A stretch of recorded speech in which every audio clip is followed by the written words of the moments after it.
Question.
Hello everyone and welcome to a brand new stream today. Thanks so much for tuning in, the first stream of the new year. And as I usually say, the plan is to have streams Mondays through Thursdays, maybe Fridays. I haven't streamed on Friday yet, but I feel like maybe this week I'll be able to. And we're going to be alternating between English and Spanish for now. And today we're going to be playing with two decks that I haven't featured just yet. Ender, feliz año. Gracias, igualmente. Today we're going to be playing with two decks that I haven't featured yet. The first one is Alakazam, which is probably the most requested deck on the channel. I put it in tier 2 based on its online tournament results, which continue to be good, right, so far. But it is on Fraud Watch because online results don't always translate directly to real life results, so something to keep in mind. But I definitely wanted to have a lot more hands-on time with Alakazam. I've played very little with it, and I saw this list and I actually really liked it, so we're gonna be playing with this today. Excuse me. Marcelo, saludos hasta Chile, muchas gracias por andar por acá. Alright, so Alakazam is a deck that is on many people's minds. So many people swear by it, swear it's so good. Other people, including myself, don't really think too much of it. I haven't been super impressed. Like, obviously it has some really good matchups being a single price deck that can 1-KO things, but overall, missed energy being around causes problems. You have to play a huge amount of like battle cages, which hit into your consistency since you can't play big amounts of Artisan. You also have to play Enhanced Hammer to get rid of those missed energies. But if things go well, the deck is obviously very good. But that's a big if, right? Many things can go wrong. You can whiff off the Toton Spars, you can whiff energy. Sometimes you need a lot of recovery. Sometimes like you're very prone to Iono and you end up getting like you don't get to numbers off of or after an Iono. So like the further the game goes on, the weaker the deck gets because you have less Kadabras and Alakazam abilities to use.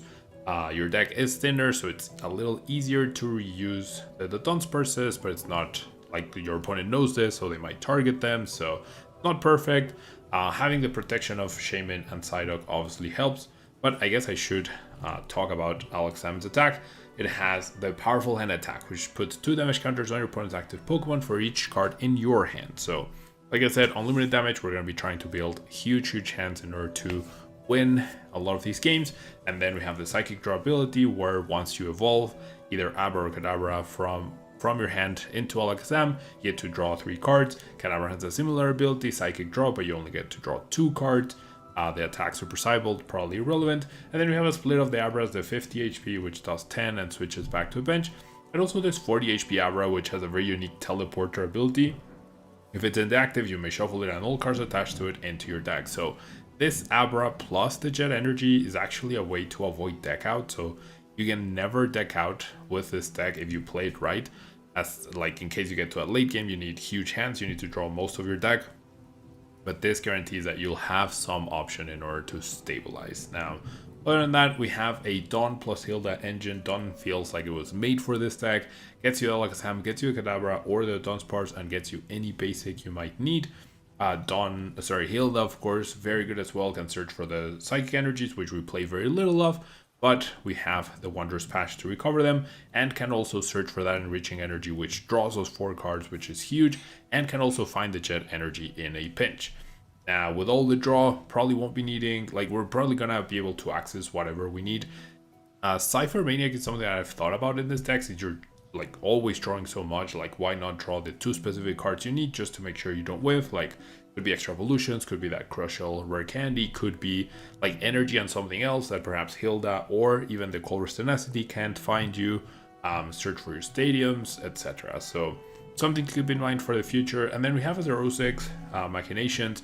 The original list for this had 2. I imagine this is like a very specific tech for the mirror. Like, it's probably useful against many things, Cold Dingo, Mega Absol, whatever.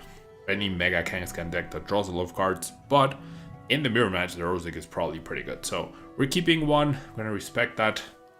but this is like the most suspect card to me for sure. And then in terms of recovery, we have both Miriam, which shuffles up to 5 Pokemon from our discard pile into our deck, and then we draw 3 cards. And we also have Tulip, which puts any 4 of any combination of Psychic Pokemon and Psychic Energy cards back from our discard pile into our hand. So both have their uses, along with a nice stretcher, plenty of recovery to go around. We have Pulse Sorters and Counter Catcher as well to chase down threats. And then, like I mentioned in the beginning, Shaman to protect our bench from damage, Psyduck to protect our bench from those pesky Dusknoirs. And we have the copy of Fenrotom to help get a lot of the Dunsparces going.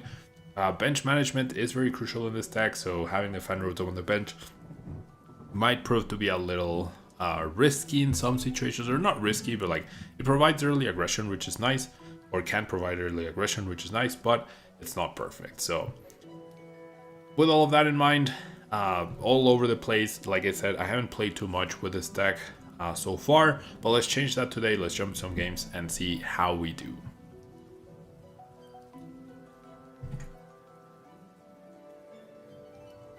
Josh, sorry I missed the message. I was very involved in the deck. Happy New Year to you as well. And Ultra Nintendo, I have no idea what that means, but sure. Alright, so we are decently high on the ladder. I honestly expect our rating, I mean, I guess this is not decently high. This is pretty average. But we're gonna see if Alakazam can help us reach higher, or if we'll tank our rating. Honestly, I'm expecting our rating to get a little tanked based on my inexperience of the deck, and also because this deck, like, I know it's good, but it might not be good enough, right? That's the key. Okay, so here we go. My opponent had Mega Lopunny sleeves and has a Mega Evolution coin. So this might signify that we're up against Mega Lopunny, right? We do lose a coin flip, so my opponent will choose whether to go first or second. It's bad for Dragapult Smoke. I mean, with 3 to 4 battle cages, like, I have to assume those definitely help, right? So my opponent did choose to go second, and we actually have a pretty decent hand. So let's start with the Dunsparce, and sure, I'll bench the Abra just in case it's like weird Poison Dunk, which I don't expect, right? Now we see a Psyduck from my opponent, so perhaps, like, maybe it's not Mega Lopunny, or maybe it's a weird version of Mega Lopunny. So I do top deck the Ultra Ball. The Psyduck almost makes me feel safe getting rid of a battle cage, because clearly there's no Dusknoir. There could be Monkey Dory, which I do want to stop, but I would also love to have Fenrotom and just thin the deck out a little bit, or even a second of Dunsparce. Like, I definitely wouldn't mind that.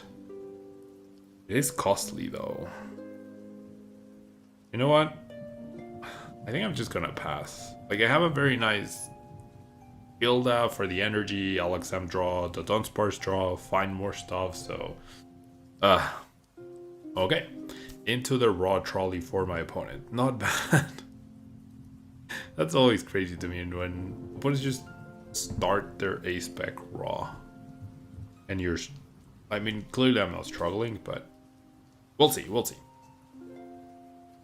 Maybe this is Mega Absol box, like Trolley plus Psyduck could signify that. Maybe this is the Mega Kangaskhan Buffalo deck. That would be better for us. I think that's easier to deal with than Mega Absol box, but it is Mega Absol box, so Monkey Dory's not a huge issue actually, now that I think about it, because I'm either gonna be one-hit KOing or not attacking probably. So maybe I could have been a little more aggressive in the beginning. My opponent does get rid of the Counter Catcher. I probably won't be getting ahead myself. And we see the run errand, looking for that Arven into Technical Machine Energize in order to power up probably a Mega Absol. So I was thinking of going Hilda to start be aggressive, but it doesn't make much sense. I mean, it depends on how my opponent spreads the energy, but if I were my opponent, I would just power up the Mega Absol with 2 Dark energy and start threatening, which will force me to like essentially expand my bench in a way. Like I really want to go wide now. I need multiple Alakazam and whatnot. And yeah, my opponent does go for the power up on the Mega Absol, which I think makes sense for sure. Alright. So now, definitely want another Abra. Definitely want a Kadabra here. So let's grab those, and I guess the Alakazam. Yeah, now I'm definitely regretting not going for the Fan Rotom. Alright, so let's draw 2. Like, a Puffin is probably the card I want the most here.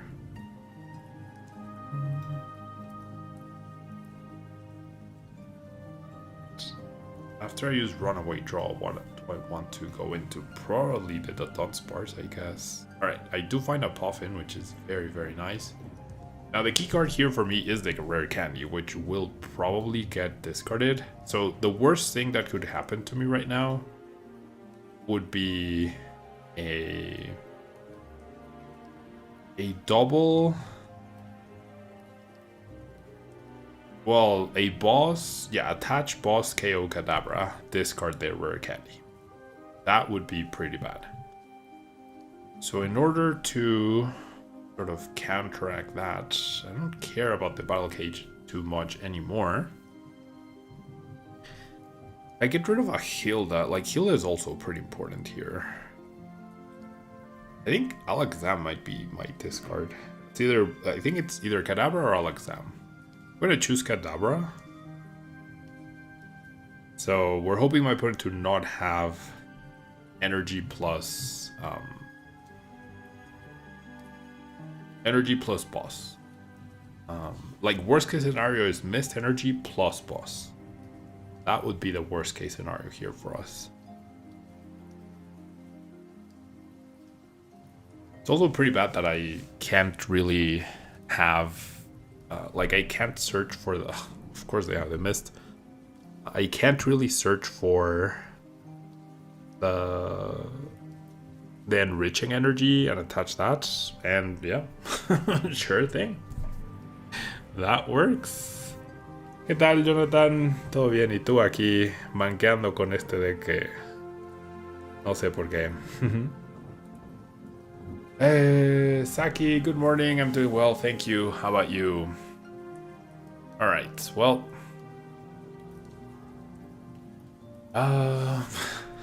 Okay. So my opponent had the worst case scenario by far. But like the good thing is we have time, right? That's a good thing. Like I don't have to immediately get KO'd or whatnot. I can just continue to try to build my hand. So with that in mind, I think I'm better off just like drawing a lot of cards right now. A KO is definitely out of reach. Like that much I do know. So let's go enriching on the active. If I don't get to attack this turn, that's fine. Probably won't get to attack this turn. That's completely fine by me. I mean, sure. Candy into Alakazam, let's just get the things going. They have another boss, And that deck does play 4 boss, so it's not completely unlikely. And I have doubled the Dunsparce. What I'm really looking for is... I mean, I have a Kadabra, I have another Abra, which is great. Countercatcher doesn't really matter here. And 1, 2, 3, 8, 9, 10, 11, 12, 13 cards in my hand. I wish there was a hand counter for me. Like I can see how many cards are in my opponent's hand, but I can't see for myself. Alright, I guess another Puffin is what I really want here. And I fully expect... But I fully expect my opponent to have another... Yeah, to just have another boss. Alright. Enhance Hammer. Like, I might as well play it now, right? So, sure, you can have my Shaman. I'm gonna go Enhance Hammer, remove it. Usually that deck only plays 2 Mist Energy. Let's go ahead and draw 2 more. Yes, I would like to use Psychic Draw. Okay, so I have Alakazam, I have Abra. I can definitely evolve. I can also get the Dunsparce going. I have Energy, I have Night Stretcher. Counter Catcher doesn't matter. So hopefully I can get the KO next turn. And 1, 2, 3, 4, 5, 6, 8, 9, 10, 11, 12 cards in hand. I feel like I should be able to. There's a universe where my opponent could choose not to KO.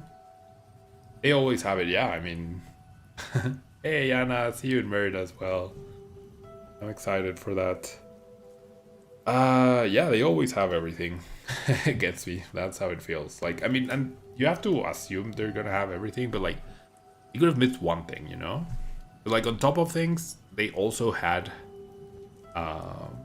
the raw trolley, right? It's like raw trolley into it's like into everything. That's okay.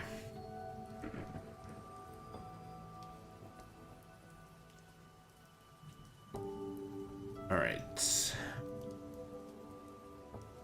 So my opponent chooses to retreat, goes for the draw, and chooses to pass. So yeah, I was gonna mention, that's exactly what I was gonna mention, that there was a universe where if my opponent chose to not attack, or yeah, now retreating the Shaman is a little awkward, because I don't have a Psychic in my discard pile.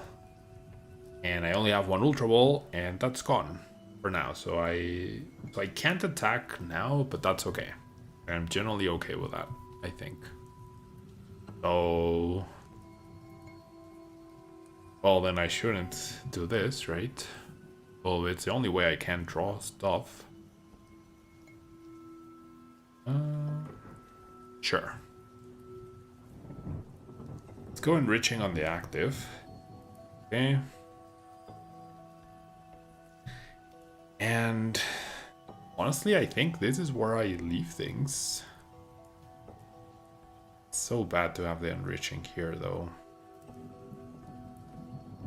My hand's not great.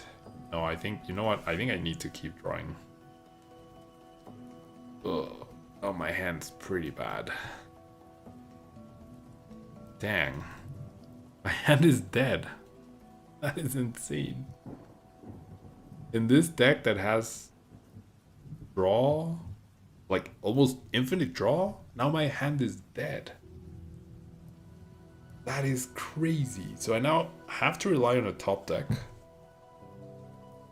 in order to keep finding stuff. And if you see this hand from my opponents, their plan will be discard the Psychic, right? That way I can't even attack. And they find their other Mist Energy. Come on. Could things go any worse right now? Seriously. Could things go any worse? Merida prep. I mean, I played a League Cup yesterday with Gardevoir, and I decided to take Gardevoir off of my possible decks for Merida. So that's Dragapult and Gardevoir crashed off. They were not good robberies indeed. Dude, what the heck? How did they Iono me to 6 and I'm out of it? Okay, they get rid of their rare candy. So no matter what, I need a good top deck here. Okay, that's a good top deck. Ish. Alright. Do I go for Alakazam or do I go for the Dunsparce?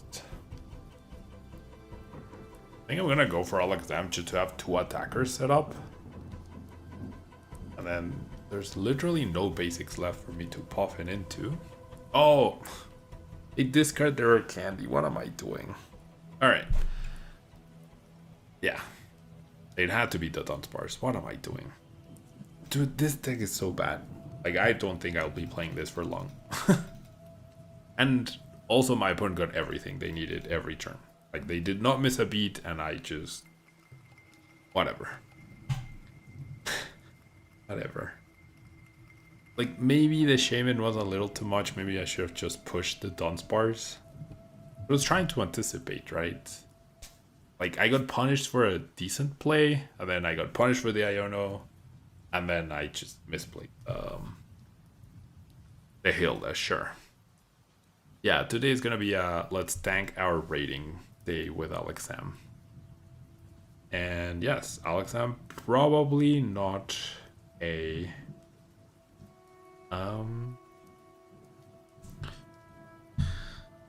not a tier 2 deck. That's all I will say. Not a tier 2 deck right now. Alright. I will go first. And I will mulligan. If I get the Dunsparce there, like I still need so much, right? Like I don't think it changes it at that point. Sure, let's start the Dunsparce. Hey, Babasbot, how are we doing?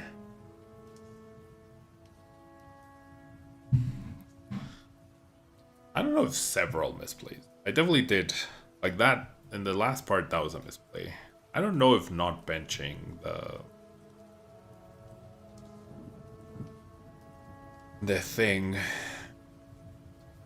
Alright, well, you know what? I'll just establish Psyduck. Why not? I don't know if what? Can't speak today. Like, I misplayed that Hilda, yes. Everything else prior to that, I don't know.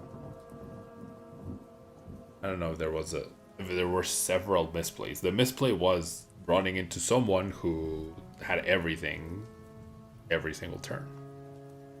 Can't believe Paolo isn't playing a top tier deck, Babas. I'm one game in and I'm already regretting it, so yeah. I also can't believe it. Okay. So my opponent's hand not so great. Oh, okay. This is the sequencing that I'm thinking. I go to Dunsparce first because I have all the Pokemon in the deck. And if I draw some Pokemon, then that just makes my Dawn better. If I Dawn first, I'm getting Pokemon out of the deck, and I actually want to draw Pokemon. Now, of course, I can also just draw this. Same reasoning with the Great Ball. I want to find Pokemon. And I love double Kadabra. I think that's gonna be my pick for now. And then off the Dawn, I'll grab... Alright, already an Alakazam, that's great. I'll grab another Kadabra. Another Abra, another Kadabra, and an Alakazam, obviously. I mean, there's merit to the Dunsparce, but I feel like getting two Alakazam is the more likely problem, right? Like, you can't win a game by having infinite Dunsparce. You can win a game by having double Alakazam threat. And now I have the Hilda, which is pretty fantastic. I have the free retreat with the Dunsparce. I even have a boss to chase down the Drippy. I mean, obviously my opponent's hand is not good.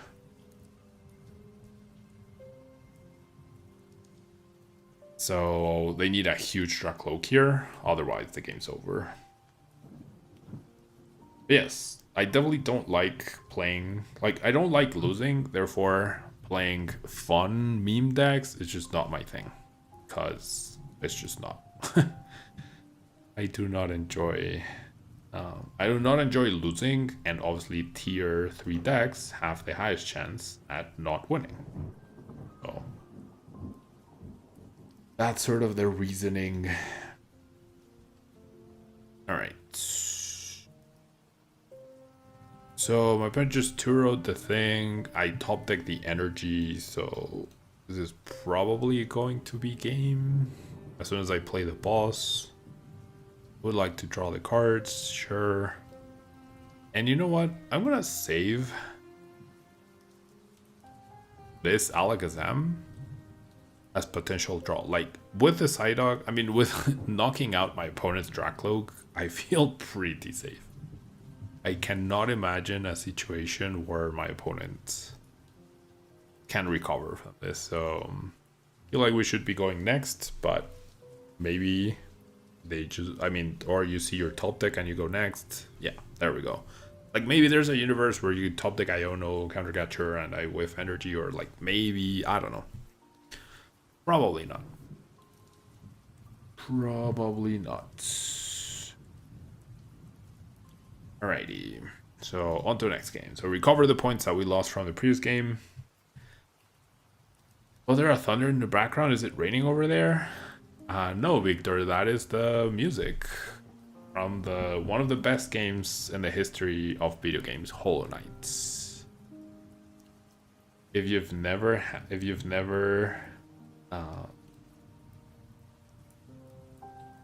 played Hollow Knight, I definitely recommend it. I'm obsessed with the game.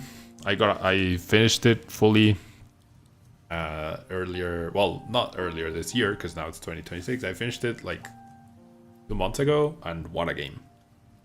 And this ambience music and stuff is part of the game, and it's just so fantastic. So fantastic. Okay.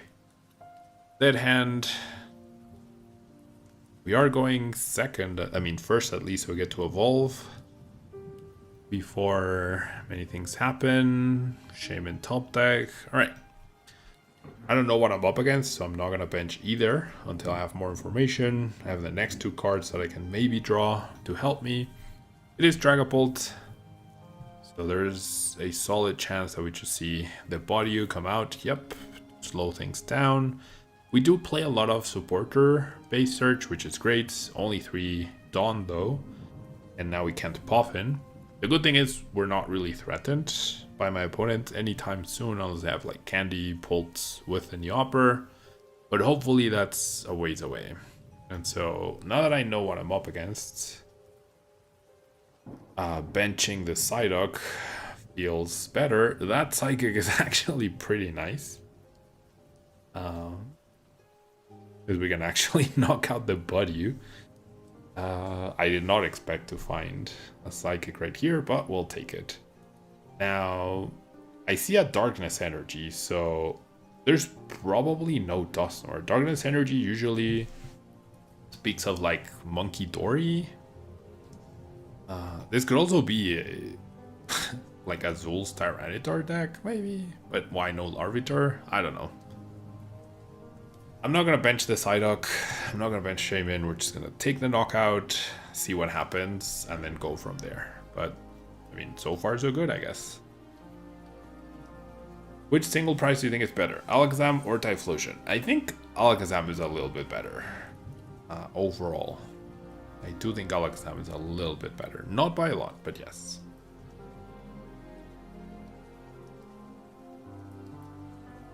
Yes, Victor. Okay, I actually... Oh my god, no way.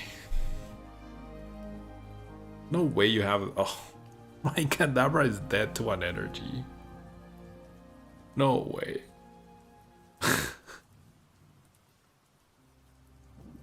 No way. No way. Bro.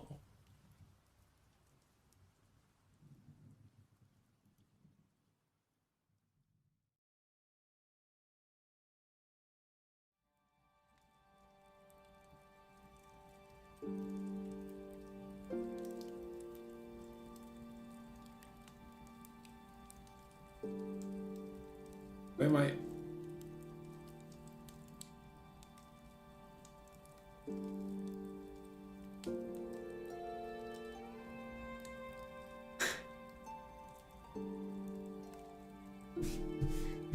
I mean,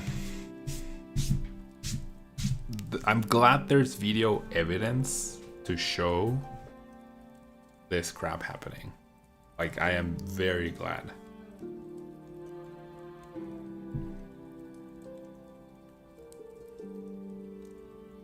I do not exaggerate when I say I have the absolute... And now I can't choose the Abra. It won't let me choose the Abra of Puffin. Alright, game. I mean, if you just don't want me to play the game, just tell me. You know, like, you don't want me to play the Pokemon TCG, just tell me. I understand. I generally will understand. Not a problem. Just tell me. Just literally tell me. Gosh, this is so ridiculous. And then my opponent obviously being annoying and sending emojis. Es increíble, Jonathan. O sea, es que no exagero. No exagero cuando digo que así, o sea, que por esto no soy quíntuple campeón mundial. No exagero. Si yo tuviera la mitad de la suerte que tienen mis oponentes, no perdería en Pokémon. Eso es algo, no tengo miedo de decirlo. Si yo tuviera la mitad de la suerte que tienen mis oponentes, yo no perdería en Pokémon. Punto.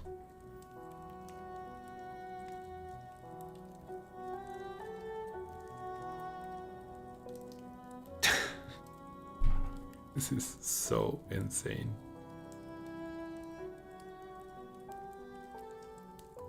So insane and ridiculous.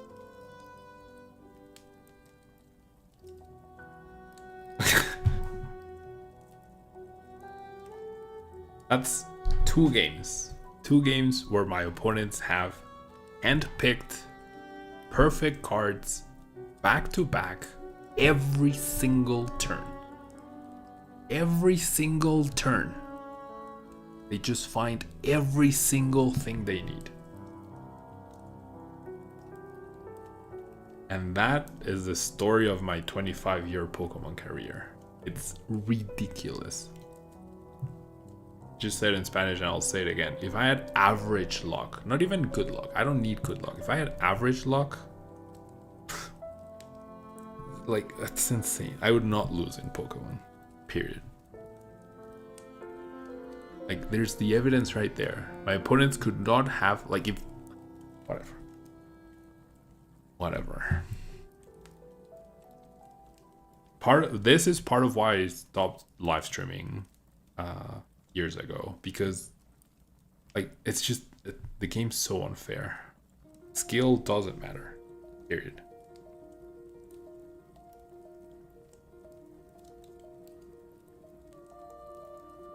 Anyways.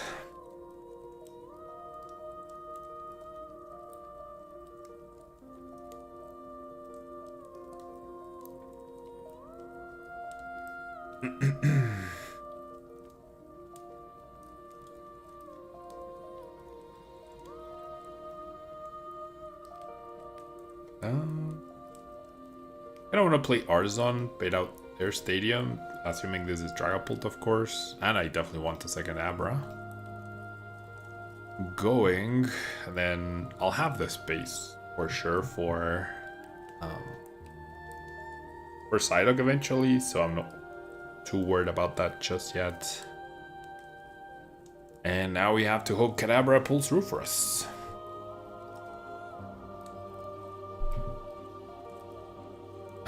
Jonathan, no, it was one Turo, but like at that point in the format, nobody played Turo in Gardevoir, so yeah. And Smoke, yeah, I mean, the thing is, like, I am not kidding. This is how my games in real life go as well. I just sit there, watch my opponents play whilst they have raw secret boxes in their hand, raw trolleys. I go draw paths using collect withdrawals. That was my experience yesterday at the League Cup. I used collect withdrawals way too many times yesterday. I priced Kirlia, my one of Kirlia, I priced it. I played 5 best of 3s, 6 best of 3s. I'm like, and that's, I must have played like 15 games. I must have priced Kirlia like 5 times out of those 15 games when it's 10% chance. It's just, it's insane. It's generally insane. I am not kidding when I say, like, what happens here is exactly how my real life games go. Alright. Top deck Jet is pretty good. So yeah, I mean, as I say this, I'm drawing decently, but like it was 2 cards, right? No Dawn, no Hilda, no nothing. I'll take the KO. Very happily take the KO here. I have Alakazam for next turn. Their board is underdeveloped. I get a Dunsparce, so great, right? But I feel like I did not get an outstanding turn 1. This is just like average. If I could draw average most games, that's fine. Yeah. But anyways. In general, yeah. That'll happen. Alright. Maractus. Whilst I have my jet in play. So... Okay. My opponent's gonna use this to buy themselves time. Which is fair, I guess. No need for Psyduck just yet. Ionode into 5. I have so many good cards in my deck, so this shouldn't be a problem. Dawn's pretty good here. I get to Candy into Alakazam. I get the Dunsparce. There's a Duskull now, so definitely want Psyduck in play very soon. Very, very soon. But yeah, sorry, I just like... I definitely also get tilted very easily. When things like that happen, but it's like the Absol game, and now this one. It's insane. It's insane. Alright. Nice Kadabra top deck. So let's do that first. See what we get, and then make our decision for the Dawn. Okay. Go for the Dawn. Let's grab the Psyduck, Dunsparce, and of course Alakazam. Saving my candy for later. Fine. Now...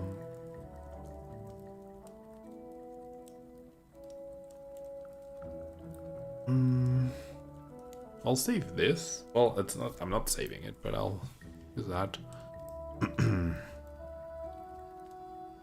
And then Maractus. So annoying.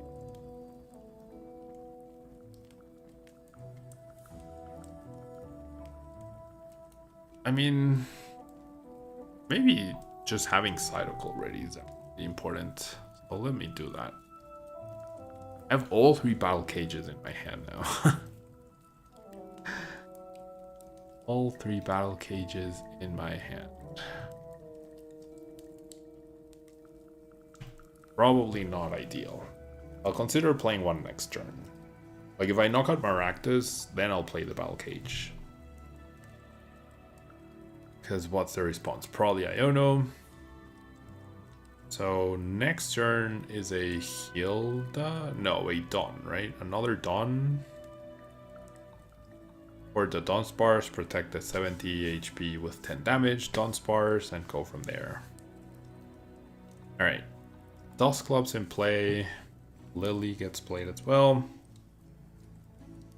Who plays Maractus and Dragapult these days? Nothing else out of the ordinary, but I wonder what the cut is.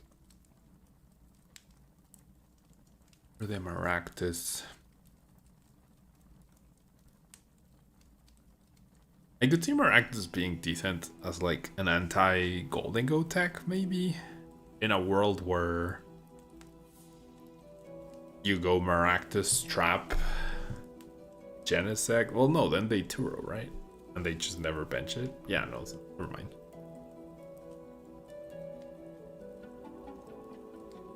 Alright. Attachment to the Dracloak. Another corner. Oh, I do want to leave this Alakazam ready to go. So let's go Alakazam.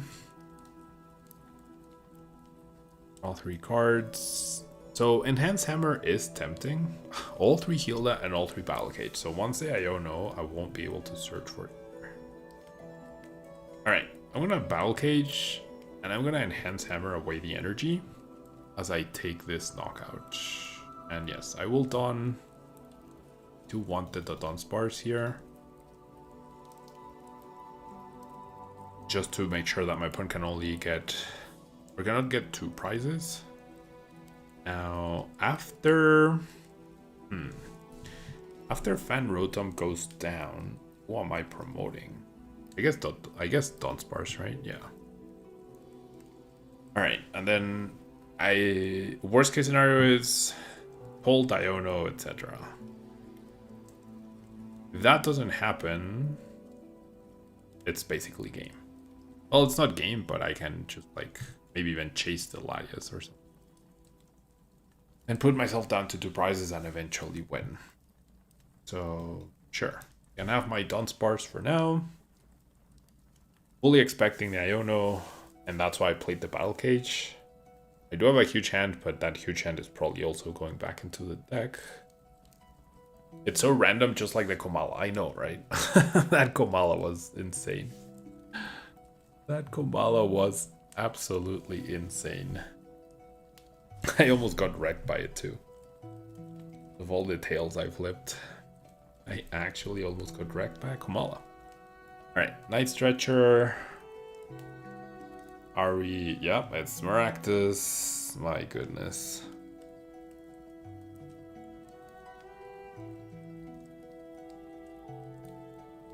So... Is it a counter catcher Psyduck angle here? Okay, so if they do that, I'm just gonna go boss their Dusclops. They counter catcher, trap the Psyduck. Oh, well, okay, they commit the energy. They play the tower, sure. Okay, and we do see the Iono, so... Nice Stretcher into Maractus feels even weirder. My hand's dead. Well, it's not dead, but it's not good. Here's the cloak. Can we get to 16 cards in hand, though? Probably not. Not with only one Dunsparce in play. So, yeah, I should have just pushed the Alakazam. I should have just pushed the Alakazam.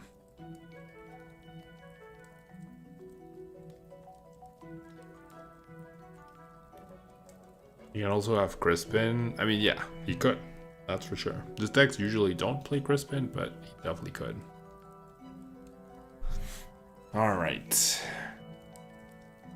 Oh, not ideal. This will shuffle my deck. Psychic Energy, not very useful. Colress is probably one of the least useful cards to get here. I guess it gets me enriching and Battle Cage, so maybe that's not too bad.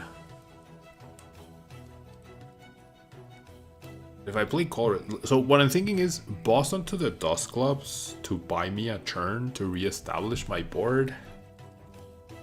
Seems good.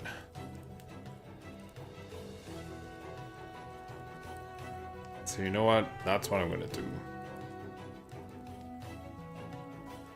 Just get a better board.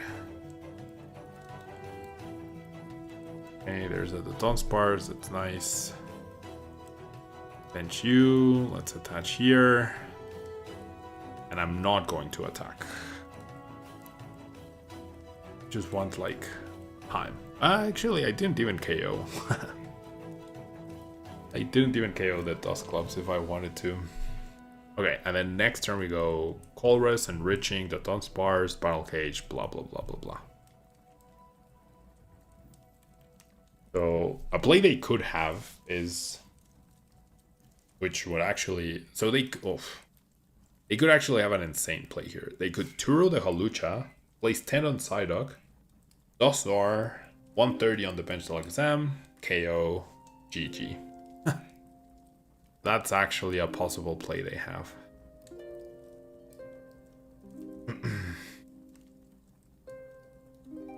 A very possible play they have, for sure. Okay. If I find my other Enhanced Hammer, that's probably game. So, let's go Colress. Oh, well. Enriching's priced. Yay. Great. Okay. Go to Dunsparce, let's draw. Another Dunsparce. It's good. Battle Cage. Okay. I'm gonna play it on the Abra. I think now I take the KO. I invested a resource. I could get the enriching as well. I have the Battle Cage protection per se. You only have one Dunsparce, and that's not great. Puffing off the price is not very useful. A Tulip, also not very useful. Literally not useful at all. Does this Alakazam? Yeah. It evolved through a Kadabra, so if my opponent knocks me out, that's like Tulip becomes a little bit of life draw. Not perfect, but a little bit.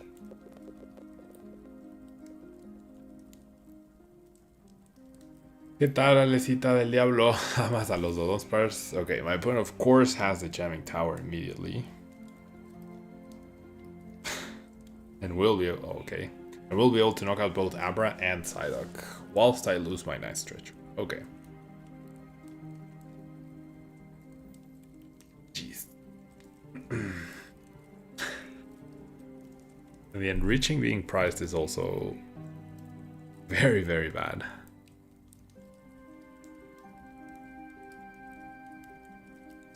Gosh, this deck is so bad, but it's even worse when your opponent just has everything every turn. I mean, they haven't had everything every turn, but the Jamming Tower is huge here. ¿Cómo buscas ese deck? Así armadito, ¿cómo? O sea, pues es un deck de Alakazam. Te puedo dejar aquí el link. Aquí está el link, que no lo recomiendo. No recomiendo usar este deck. King Alpha, thanks so much for follow. Ender, thanks so much for follow as well. Sorry I missed that.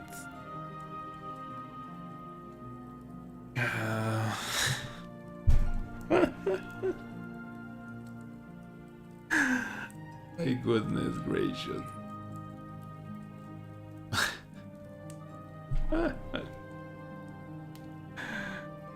This deck is so bad.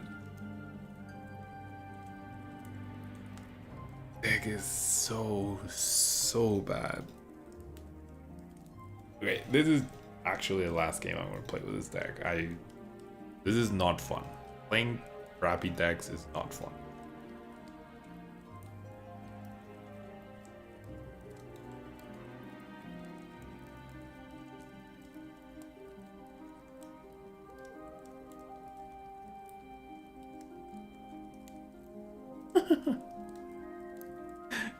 Or damage counter. 4 damage counters. That is our play. This is such a bad deck. This is such a bad deck. Like, you combine a bad deck with my bad luck, and it's obviously recipe for disaster. Recipe for disaster.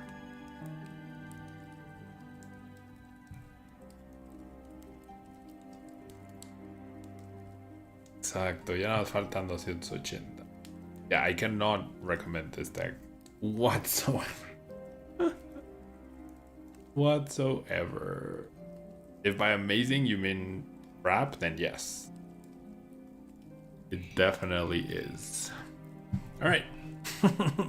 Done with the crappy deck. I mean, you can tell me all the misplays that I made.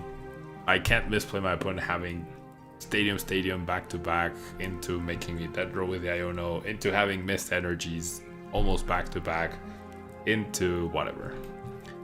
This deck is so bad. Cow goes meow. No, the Cadaver engine has not been used as a sub engine for other decks, but I could see that happening in the future. But so far, no. So far, no. This is Simon Fang's Pulse. It could be, yeah. I mean, the Maractus definitely bought them just enough time, probably. But like, I had all 3 Hildas, all 3 Battle Cages, meaning when I got IO Node, I would not have access to those cards, obviously, right? So maybe, like, my misplay is probably not preparing enough for the IO Node. I don't think I did anything too major, though, but anyway. Yeah, I mean, everything is a bad match for Alakazam, though. That's the thing. Alright, on to the next deck, which is Joltik Goldingo.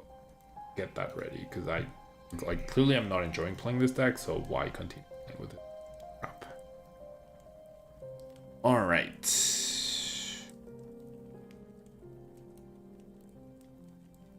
Joltik Goldingo actually managed to get top cut at the one tournament we have had in Phantasmal Flames format, so heading into Toronto and Merida and New Zealand and Birmingham, so we have a lot of Pokemon action coming up in January.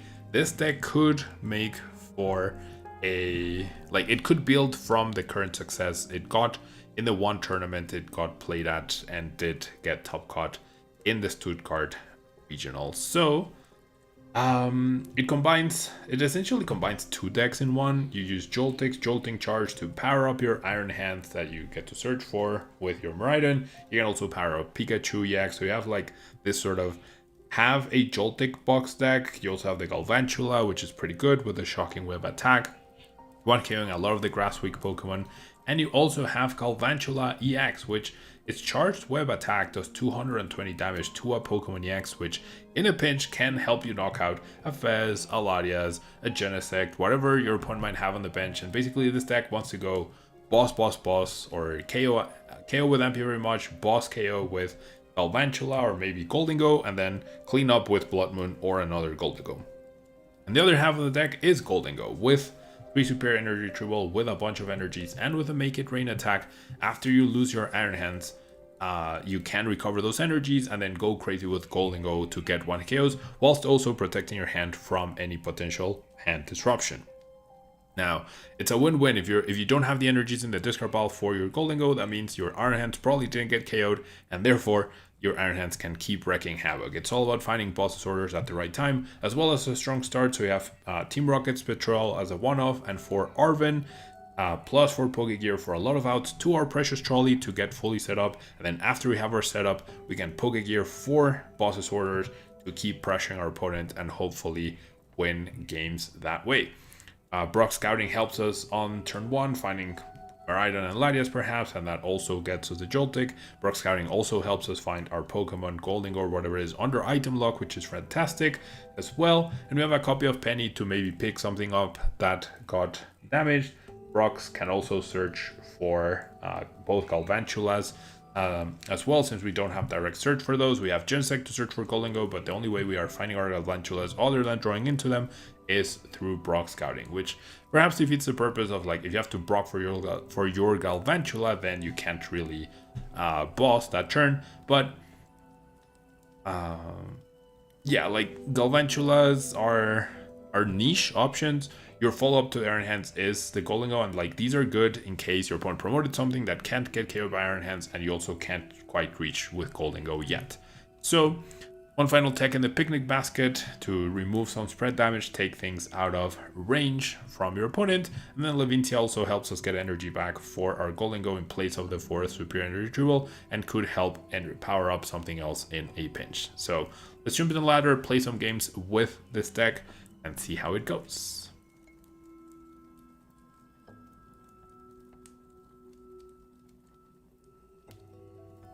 Alright, I'll respond to chat in a second. Let me just get this going.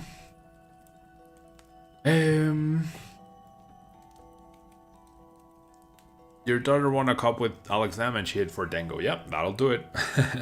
That'll do it. And Cow Goes Meow. The Dunsparce is technically better than Kadabra because it keeps recycling itself, but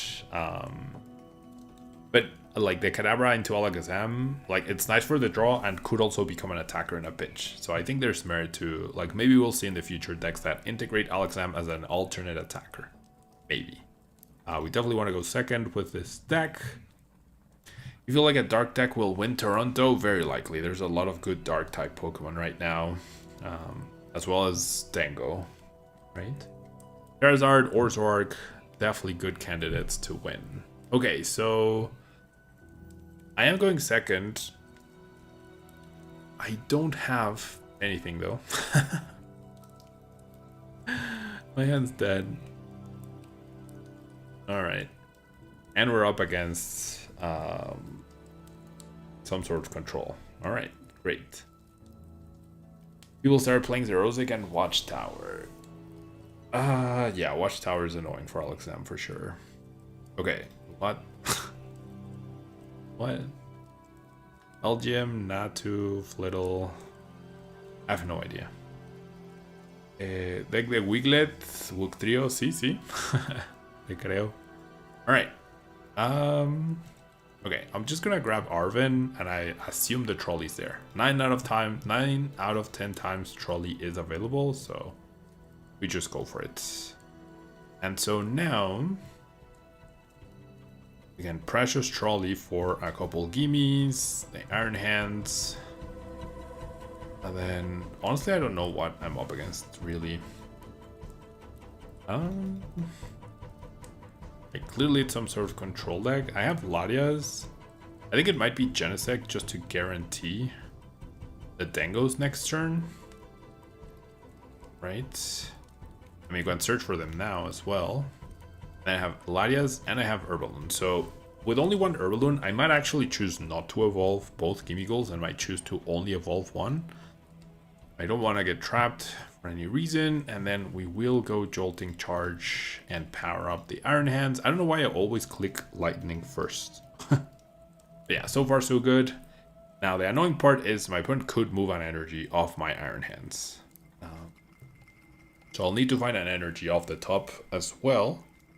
Here, if I want to amp you very much, the LGM, and not be super affected by the thing, because like, once the energy gets moved, I could still...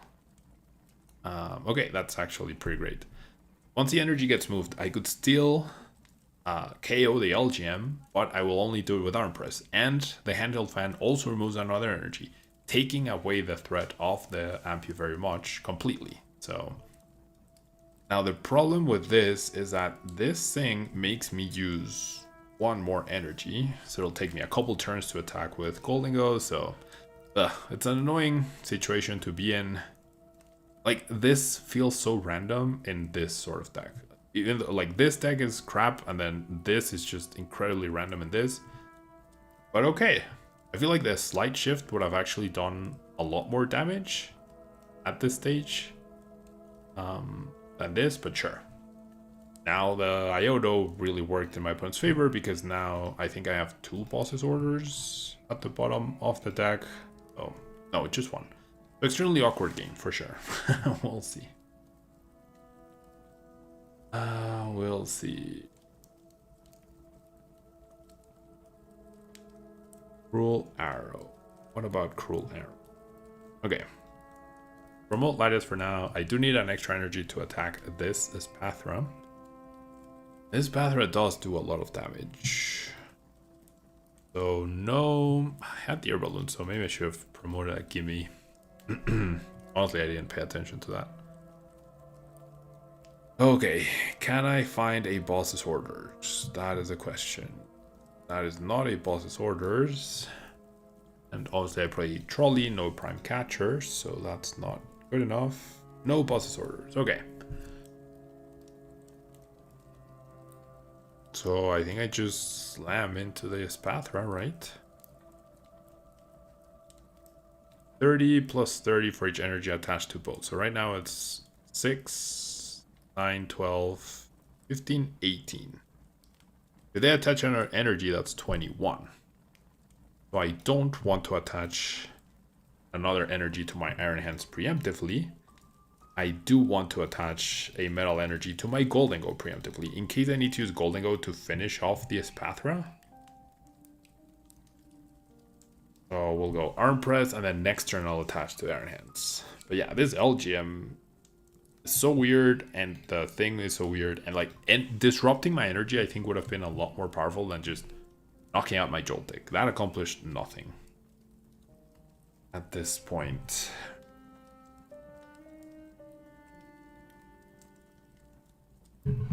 I guess they can one-shot me with this Espathra. which even more important to get an attachment onto this Goldingo. So yeah, there's the Satu. So they're doing 210 right now. They attach from hand, they can do 240 and knock me out. And that's annoying, but it's not the end of the world. Goldingo has grass resistance, has like this is not a deck we should analyze at all. We priced metal. We did indeed price metal. But there's one here, so I'm definitely not super concerned.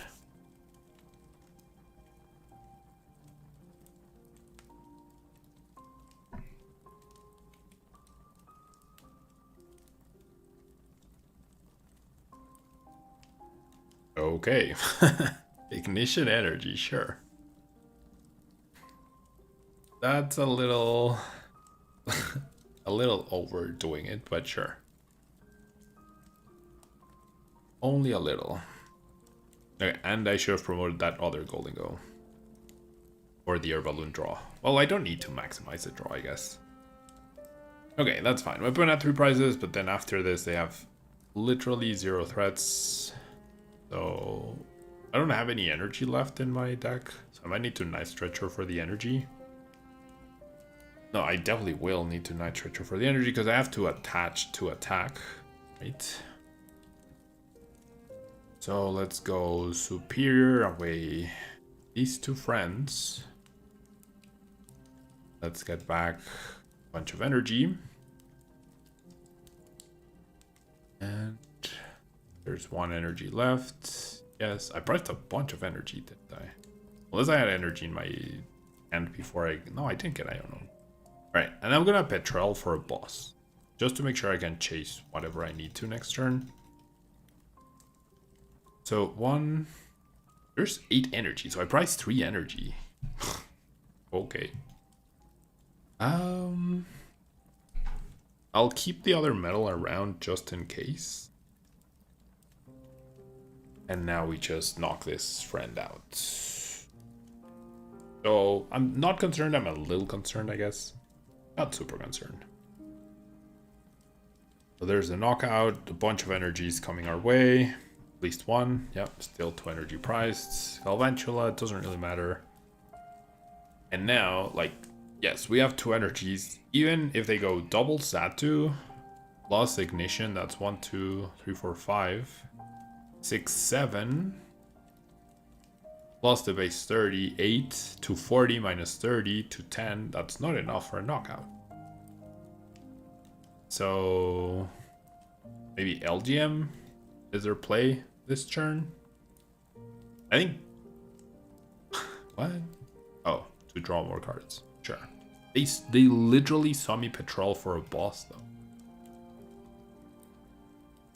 So I only need 2 energies to knock this Espathra out. I know I'm gonna get a bunch of energy. Well, not a bunch. I'm probably getting an energy of the prizes too. Liam Zoro build. I don't think I've seen his latest Zoro build. No. What is cool about it? I'm guessing he has like a bunch of oh, I don't know. Yeah, I have no idea what his build is looking like right now. Right, let's go boss on the Espathra. Get rid of you guys. What's special about Liam's build? 4 Evo, 4 boss, 2-1 bunny, 2-1 toad. Okay. Okay. It does seem interesting, at the very least. 2-1 bunny is almost like Zora Golizabut from before. 4 boss is insane. And 4 TM Evo. I like that. Probably has 4 lilies as well, I'm guessing. Maybe even Town Store. So I really like TM Evo with Toad Scroll because you can, that way you're not forced to have two toads on the bench. You can just go bench, TM Evo evolve immediately, and then block Tango out. Yeah, 4 Lily, that makes sense. Yeah, I like that. I like that. Is it on his Twitter or where did he post it? could give it a go. I don't think I've played Zork yet, right? I don't think I have played Zork.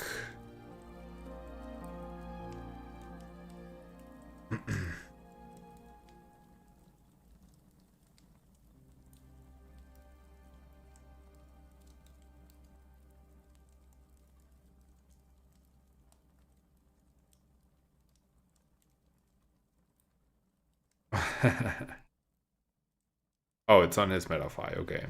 Do I think Terrabox is still relevant? Yeah, for sure. Terrabox is still a pretty good deck. Not the best deck, but it's still pretty good. Okay, closing this game out could be annoying if my opponent decides to go with the slight shift strategy. But I do have boss's orders left. Yeah, so it's gonna be a switch into the slide shift. With yeah, no, never mind. It's not gonna be difficult to close it. Or it should be very simple. Very simple and straightforward. Never mind. As long as I don't like misplay my metal energy. That's what I need to not do. My opponent's not gonna evolve, so I can't win next turn, but by not evolving and only having one flittle, I can just go attach boss KO. And then just go recover energies KO. Not a problem. I have enough metal energy to win this game. No problem. The slide shift or the handheld fan doesn't matter anymore either. So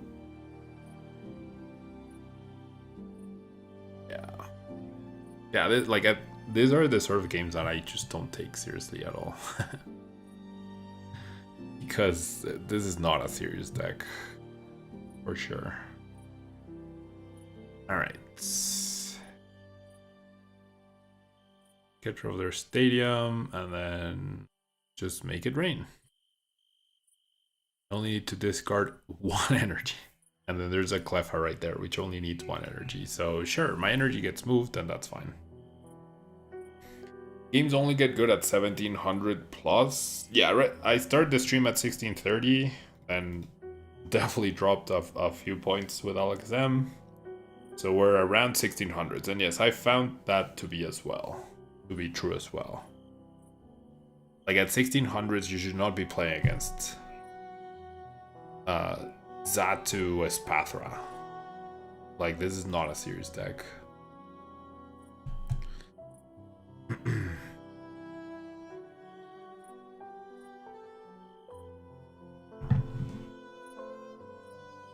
Right. It's like, I don't even know what to analyze, you know?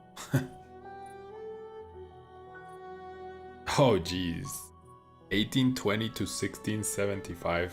Yeah, I can see that happening. What deck did you do that with? I've had those moments. I definitely had that prior to Worlds. I was at like 1800 something with Charizard. Heading into 1900s, and then I started experimenting with other stuff, and then I went down to 1700s. You dropped all that with Owlzard? Dang, you must have tilted. Bro, why am I still in this game? And they go Countercatcher on the Gimme Goal when there's a Latias right there. Like, your only shot was bring up this Golden Go.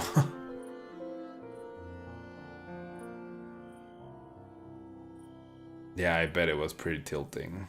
I do feel like it's something that can easily happen when you just go click next, click next, click next, and you're just like essentially not playing anymore. You're just clicking and clicking, and it's to your detriment for sure. I've been there. I've done it. Okay, can they trap my Gimme Goal somehow? Am I missing something?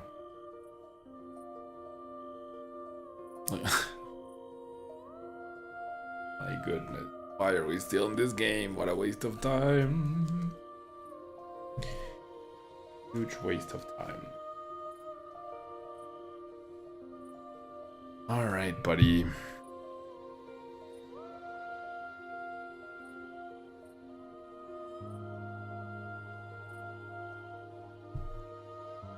We're gonna send that LGM to the lost zone.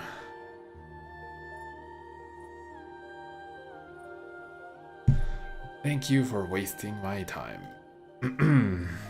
Yep, there we go.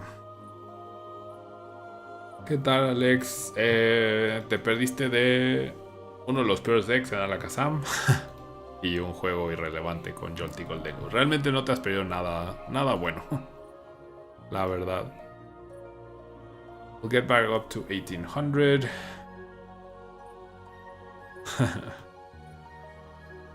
Yeah, I mean, playing against a Worlds finalist, never a bad thing. I play against Gumi, so Justin Newdorf. I played against him at NAIC, and I was definitely very impressed at how well he played. I think he also drew pretty well against me, whilst I had Guardy, he had Pult, and I lost 2-0 pretty decisively. Because my draws were just god-awful. The item luck just completely killed me every single time. But yeah, he's definitely pretty good, obviously. I mean, then when I faced him there, I knew he was very good. And then seeing him get second at Worlds was pretty cool and also not surprising at all. Alright.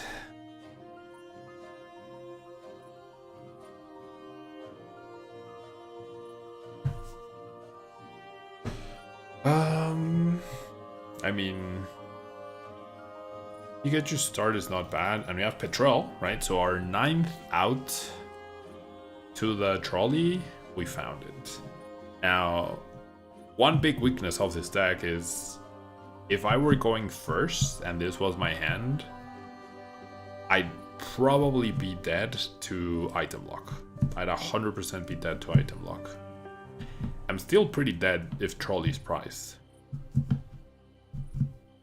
Still in a very bad spot if trolley's prized. And my opponent's playing a Toad School as well, so not great. But 9 out of 10 times it's not priced.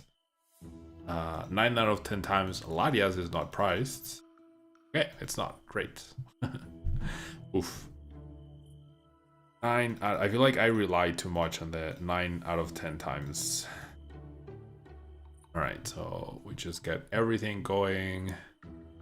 I probably prioritized Toad. Well, no. Never mind. Alright. We get a lightning energy as well, which is good. I could Vessel. You know what? Well. So I'm dead drawing. But I also have Iron Hands powered up and ready to go. So it's good, but meh. We do have a copy of Boss's Orders in our hand, which is nice. Closing out the game is what I envision could be problematic. We'll see if my opponent has a... Yeah, I was going to say single cloak, we go after that. If not, we're just happy knocking out whatever's in front, hoping we don't get KO'd in return, and then going boss if my opponent is able to get the Pult. We'll see. You would love to be that big name player at some point at a major. You had a chance at Pit where you hit Call Connor, but it was straight Pult versus Guardy. Oof, yeah. That's rough for sure. Yeah, those games definitely feel like there's a next level pressure, right? I don't know if people feel that when they play against me. I know many people don't, especially locally. Many people probably don't anymore. I can sometimes tell at majors, where it's people not from Mexico City with whom I don't interact too often or whatnot, where I can tell that they are nervous or whatnot, but it's not super often. Okay. So, do I boss the cloak? Boss the cloak doesn't seem bad. Like, it puts a lot more pressure. I feel like this is my best play to reduce the chances of... Like, it reduces their draw. Reduces the chances of whatever the attack name is, I forgot. And if they have to buy more time with Body, then that's another 2 prizes, right? So we'll see. We'll see. I did think about keeping the boss for next turn, yes. So yeah, there was definitely merit. I feel like, so here's my thinking. This now pressures them into getting Pulled, Neopper, and the Toad Scroll. If they don't get all 3, then they're probably in a not ideal spot. There's a Toad Scroll, right? So maybe I'll be kicking myself. There's a Halucha, so maybe they just have everything. But so what if, I don't know, like if I keep the boss, I knock out the Body. Maybe, yeah, I save the boss and go after the Toad Scroll. So yeah, maybe that was better. Okay, there's a Dawn. So unless they have the Neopera energy already in hand, might be safe. Jonathan, you remember last time in Rare Round 2 you hit a big name player and also your coach? Yeah, that was unfortunate, Jonathan. Oh my god, what? They always have everything. How do they do it? How do they do it? How do they freaking do it, man? I can't do it.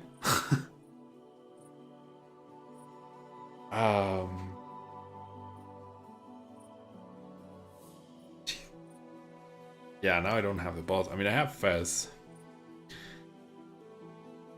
So I could still hit the boss. Yeah, Jonathan, it was really unfortunate we hit each other. It was really unfortunate we hit each other there. Okay.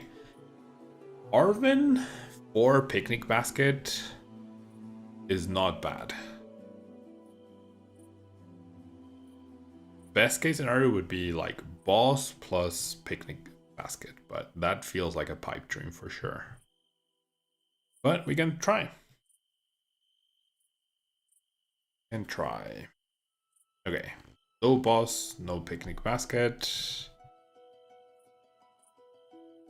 Just an air balloon. Okay. So, I mean, I have another chance at the boss. I think it's very clearly Picnic Basket here, though. Picnic Basket lets me attack the Pult and buys me another turn. Yeah. To potentially find boss. And Bravery Charm's pretty nice. Right, Picnic Basket. And like, I still have enough energies to where I could still win this game, even with the Toad Scroll being there, right? So, Arm Press, 160, I have a huge hand, I have both Dangos, I have Herballoon. If I get IO Node, I'll get closer to a boss. My opponent 100% needs to get an energy down on this Cloak, otherwise they don't even threaten a follow-up Pult. Can my opponent win in 2 attacks though? That's the thing. Uro's up. The Body. Yeah, I don't know why he chased Pika, I agree. I think he got greedy. Should have just attacked into the hands, right?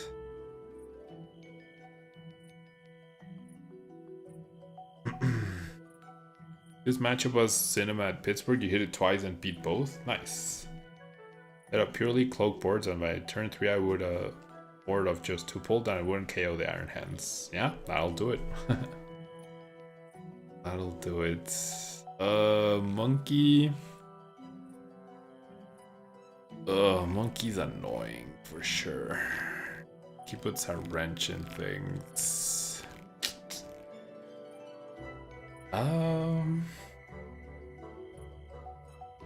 Yeah, Monkey. Annoying. Or boss in pulled? Wow. Oh wait, never mind. They have the jamming tower. Never mind. Okay, so I need 4 energy to knock out their Pult. And then I don't even need 4 energy. I just need Blood Moon. Yeah, Blood Moon KO Pult.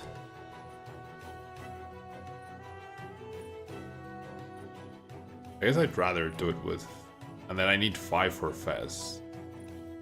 I think I'd rather KO Pulse using all my energy with Tango and then go Blood Moon KO, right? So I can't recover energy. There's 5, 6, 7. I can search for 2 energy right now. So let me just check. Yeah, Toadscruel into Django is not great. Into everything. Oh my gosh. I only have 2, really? 5, 6, 7, 8, 9. So I priced 2 energy. My goodness. My goodness. Okay, and Levincia doesn't work, right? Cards in your opponent's discard pile can't be put into her hand with abilities or train cards. So obviously Stadium doesn't work either. Okay, so then it's... Yeah, it's gonna be Blood Moon. But then they have their own Blood Moon, though. They just... Well, yeah, they win with their own Blood Moon. I guess they win against this Tango with their Blood Moon anyways. I need to attack with this Tango. Yeah. Oh wait, no. If I KO this Pult, they don't have damage. So they still win with Blood. They win with Blood Moon, Boss. Blood Moon, Boss. Yeah, Blood Moon, Boss energy. They do not hit a boss. Which is fine. The tool. Yes. Yeah, the aggro boss. The aggro boss was the issue for sure. If I keep the boss, I probably am able to close the game. So yeah. The aggro boss, the greedy boss, is what cost me. The aggro boss is what cost us for sure. Yeah, they promote Monkey, they bench, they have a huge hand, right? So they bench Blood Moon, attach, retreat, boss KO. You can KO Fez, Genesect, Latias, anything.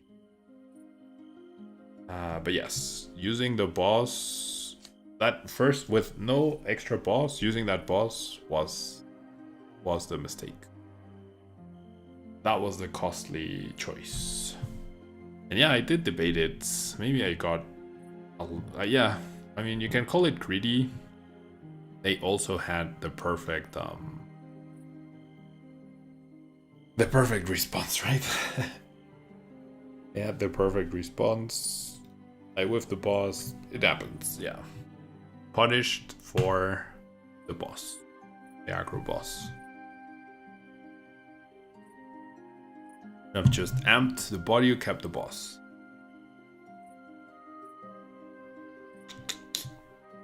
Kept the boss to then KO the Toadscruel too. That would have done it.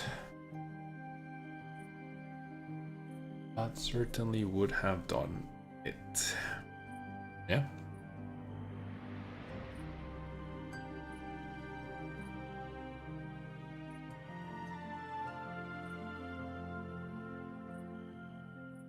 All right. So a decent dish starts. We need Pokegear to hit one of our 5 outs, though. However, I am going another Pult, and this time I am going. Okay, Brox is pretty good.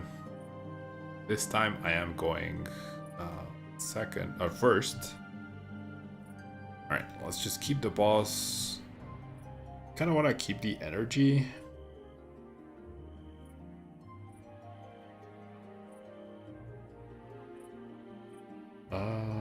Yeah. So off Brock we get Miraidon plus Latias, and then off the Miraidon we can go from there. Once again, relying huge on the 90%. How many hours daily do I play? No, definitely nowhere near 10. Oh my god.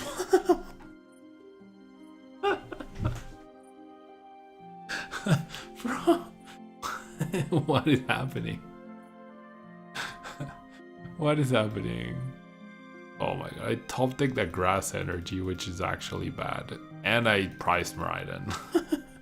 Bro, what the heck? What in the actual heck is this?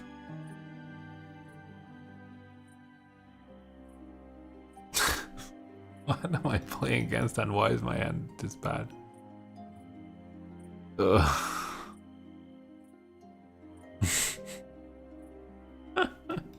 What is happening?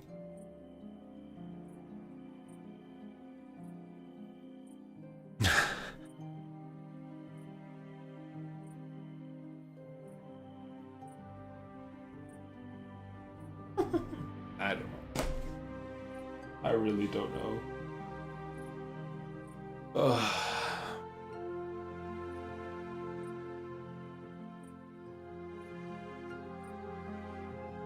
No, it was priced. Right, and is priced. It's in the deck, like it's in the deck list, but it's priced.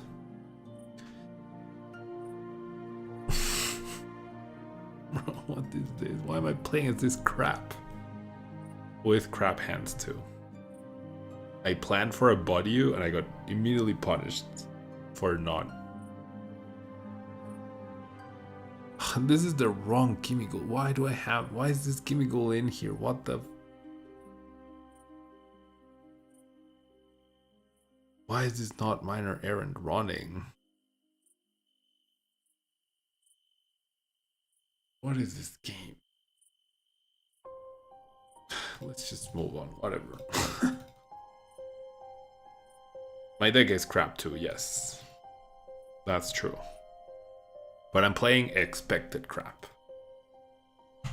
Not surprising crap. I have no words. I have no words, literally.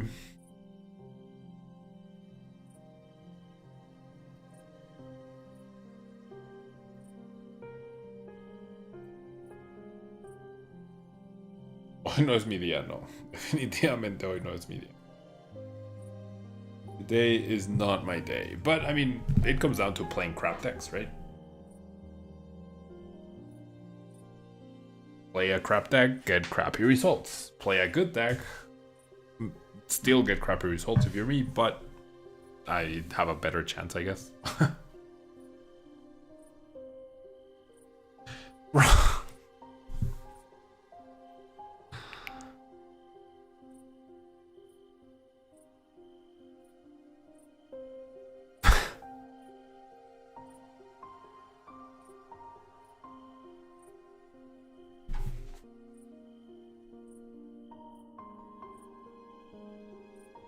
Like, genuine question. If you guys watch other streamers, does this happen to other streamers? Like, every time I tune in to Azul, for example, it's like having the game of his life with Arvo Liba against Carnivore, you know?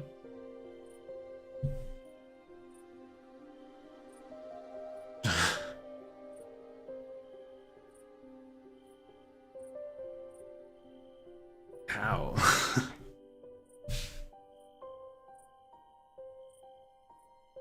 Bro, it's the same person with the crappy hop stack. The same person with the crap deck.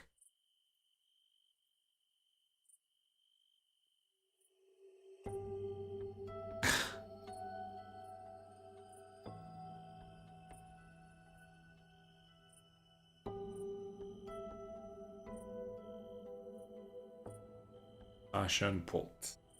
Yeah.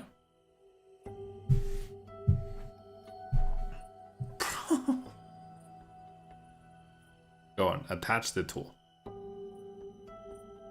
Attach the tool. Yeah, honestly, it's Sasha has all this synergy.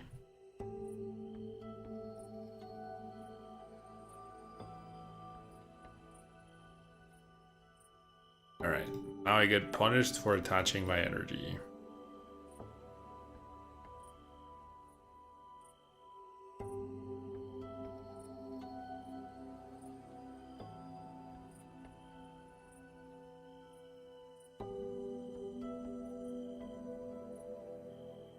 Alright, double Goldingo. I need 1 energy.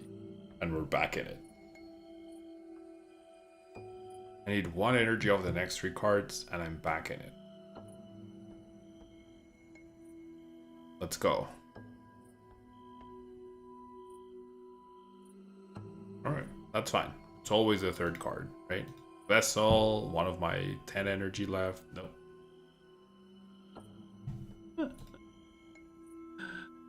And now my Joltik's dead.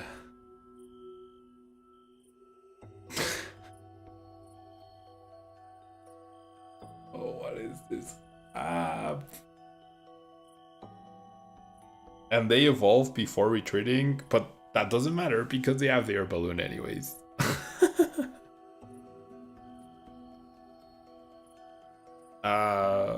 Javier, if his deck list is behind a paywall, I'd rather not play that in my live stream. Because that could lead to like I didn't pay for the list, right? So I don't know. I don't want it to an issue, you know? So if it was public, like if it was on his Twitter, then sure. But I don't wanna. Yeah. You get it. You get it. Okay. Here we go. Here we go. Why are you sad, friend? How can you possibly be sad? Okay, they conceded for some reason. Fine, I'm glad I did not insta-concede that game. And I got my points back. Alright. Like, it's been almost 2 hours now. I don't think there's a single video-worthy game that I've played before with either deck. But, I mean, I could just make videos saying Alakazam sucks. Joltik Goldingo sucks. Sure. I guess there's that. Alright, let's get 1 good game. Yeah, this is the last game with this. 1 good game. This is the 1 good game we will have, and then we will... And then we will move on. Okay. We are going first, so attaching the energy gonna be important. Right, we have double gaming goal. There's a cornerstone right there, which is honestly fine. Do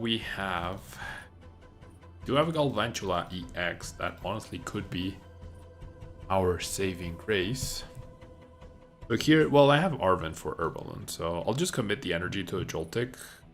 I will bench both gimmies, and then we'll pass. So yeah, one more game with this. Regidrago V-Star sucks. Exactly, you remember. You're an OG, Javier, you remember. I did that and I did Gardevoir, and the amount of comments I got about people not understanding that I was being sarcastic for 20 minutes straight was incredible. It was generally incredible that they did not get it.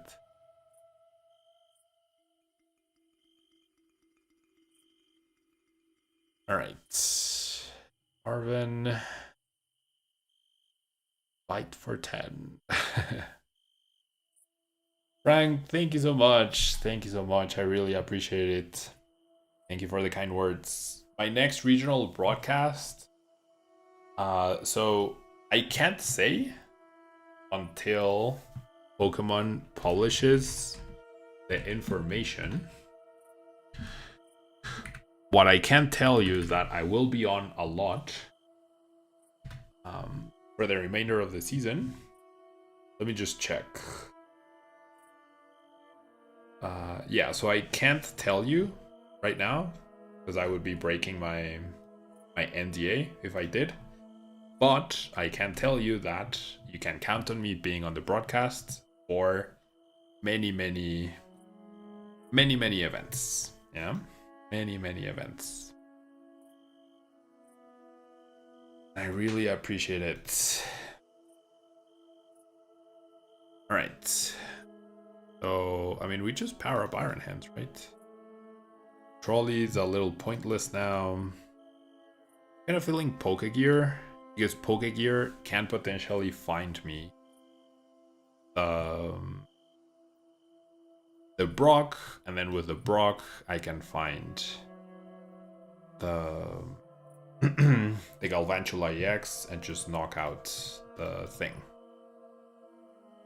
Right, so that's why I grabbed Pokegear. My opponent playing it super slow.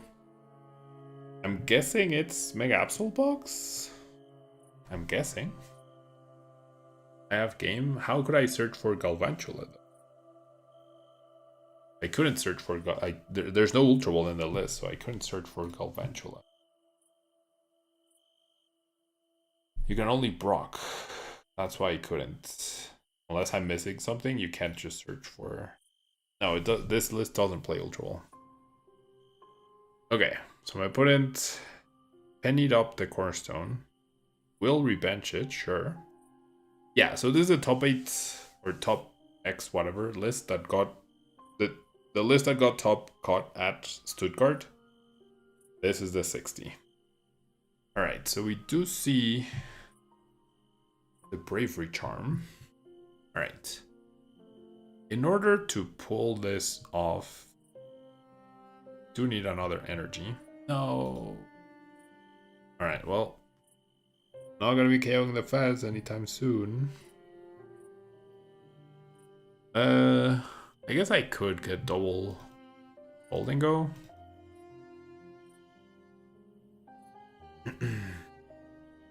Double Golden Go off the Genesect. I mean, it does leave me with no space for Larios. That's fine, I think. Want to draw extra cards. Even a boss would have been nice to just get the first hit into this dude. Now that's not possible. There's Fez. Relevant. Well, but I got the gear off the Arven though. Got the gear off the Arven.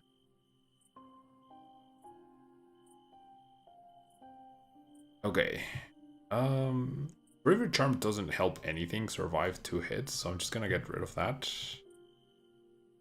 Galvantula EX's attack is Lightning. We'll have to pay this retreat cost. I will promote. Go ahead and attach here. Reattach, and then go Arm Press. No need to amp you very much just yet. We know my opponent has a Fighting Energy. They found it on their first turn, and they pinned it up, so it's in their hand. So they probably go Retreat, Attach. 140, and then we attack them. And yeah, this game might come down to Galvantula EX saving us big time. Maybe I should have saved the Iron Hands until I found Boss. I do like having this prior damage on it though. And Galvantula EX is fine. Like I have 2 turns to find Galvantula. Oh, the Bravery Charm with a Picnic Basket would have actually stopped the 2-hit. Right, well there's the Brocks. If I attaching the energy to a Joltik was probably a tell anyways. Yes, I agree, Javier. I wholeheartedly agree. I didn't think the games would go this bad, you know? And also like I've covered pretty much everything already, so I was trying to have like a little variety, you know? But yes, I agree. It's more fun to watch the good decks. Okay, I'm just gonna Night Stretcher the energy. I don't want to attach this metal. I think I priced the other 2 metal energies. So sure, friend, go ahead and hit me. Okay, so I'll save the Picnic Basket because the Picnic Basket could actually save the Galvantula from a 2-hit KO. From a potential future Ogre Pawn. They would need... Even if they have Ice Cream plus 1 Monkey Dory, they can't save the Ogre Pawn. They would need double Monkey Dory, and that's a big ask when they haven't drawn any cards. They would need Monkey, Monkey, attach Dark, and then transfer the energy. Alright, they do decide to bench an Absol attached to it, which makes sense. Seeing how their Ogre Pawn is about to go down. I guess Monkey, Ice Cream, Lively Stadium would have saved them if I don't have a stadium myself. Bravery Charm Conserving Bravery Charm might have been a good idea, though. Let's just go Gal. I have retreat. I'll just go Galvantula. That's fine. And I will leave the Goldingo powered up. From. But yes, so it's mostly that I've already played every single meta deck, both in English and Spanish, multiple times. That's part of why.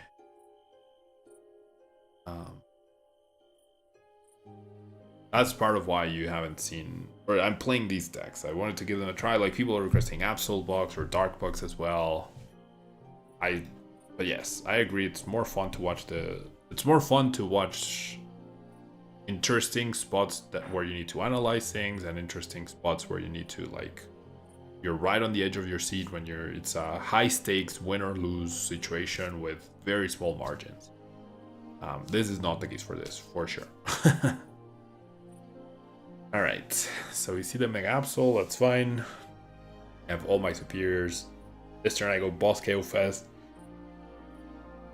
And then just Goldingo finishes the Absol, and that's it. I can't imagine a world where I lose this at this point in time anymore. And yeah, it's all thanks to this dude. Literally all thanks to this friend.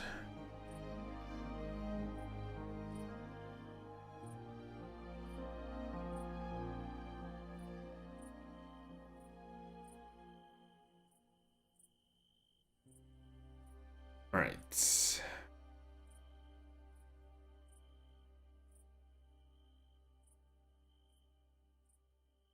Here's a monkey. Fast draw. What is the next regional that I'm playing, Ivan? I will be playing in Merida, which is in 3 weeks' time, a little less than 3 weeks. And yeah, Javier, exactly. Pokemon content does get... it is hard to innovate, I agree. I tried to innovate. I tried doing only video essays, and it felt like they took so much time to prepare and produce and write up, and I was losing money on them, so I stopped. Well, that's why I stopped. Okay. So let's go boss, KOU. That takes away the terminal period option. I have Penny to play around the Evil Toll situation. Do have Penny. Honestly, I'm just gonna, well, sure, I'll heal. I don't foresee another situation where this could be good. And gotta be just attack, right? No need to do anything else. And I probably got Ionode. I'm not getting Claw of Darkness just yet. So yeah, in general, it is hard to innovate with Pokemon content for sure. I tried, really work. We're back to doing videos and playing. Oh my god. Okay. I mean, that is their supporter for turn. So, in order for me to win next turn, I need energy. I need 6 energy. That's not a lot. So,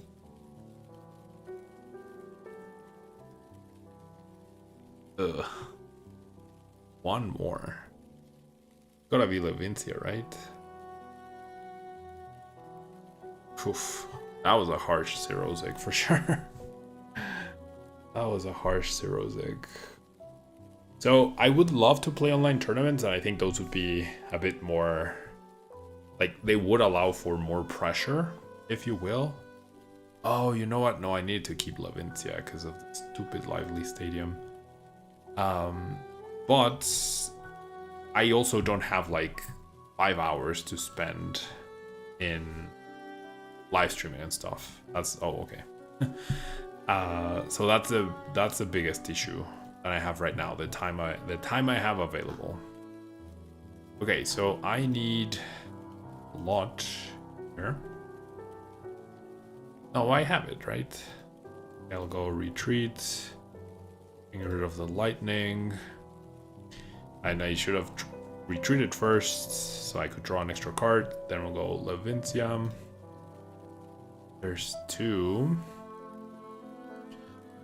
And I get back 4. That's 5. Then I just get back whatever. 2 more. So just enough, actually. Just enough. Oof. Questionable sequencing there for sure. I think I needed to retreat first. I need to be hopeful and I need to retreat first so I would have an extra card and maybe not be in that spot and still be able to get to 7 even if I didn't find a counter stadium.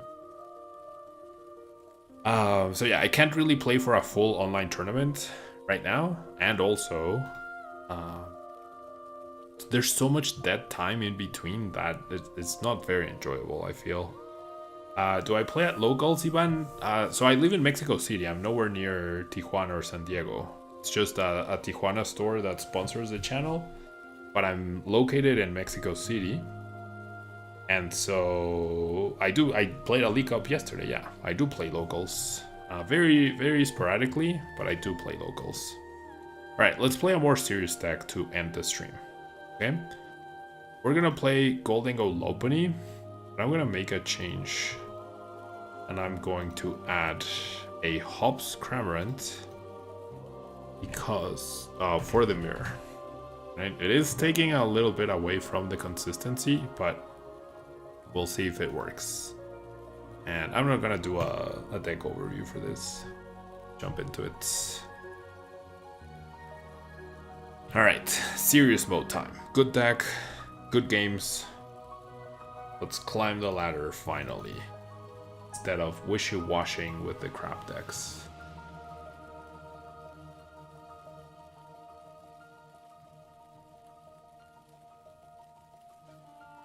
Okay, so my opponent is deciding whether to go first or second. I do go first. Makes sense. Would have been a decent hand. First or second. We do mulligan, revealing our hand. We are up against Charizard though, with TM Evo, which is not super common these days.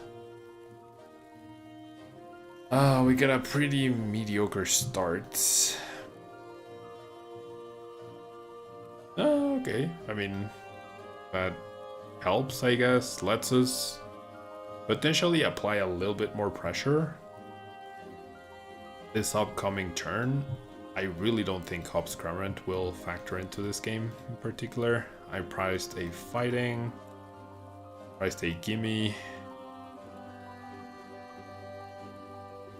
Alright, fighting, gimme, a few other things, I guess. Let's go ahead and get the energy attachment right there, and we will pass. So next turn we can go Arven. Secret Box might be a little too costly. It would be pretty nice. We'll see, we'll see. Sí, Iván, vivo en Ciudad de México. Muchos se confunden justo por eso, pero no soy de Tijuana. Solo me llevo bien con el dueño de Hyperbeam, Héctor. Y pues patrocina el canal y todo. El nivel de competencia en Ciudad de México es muy alto.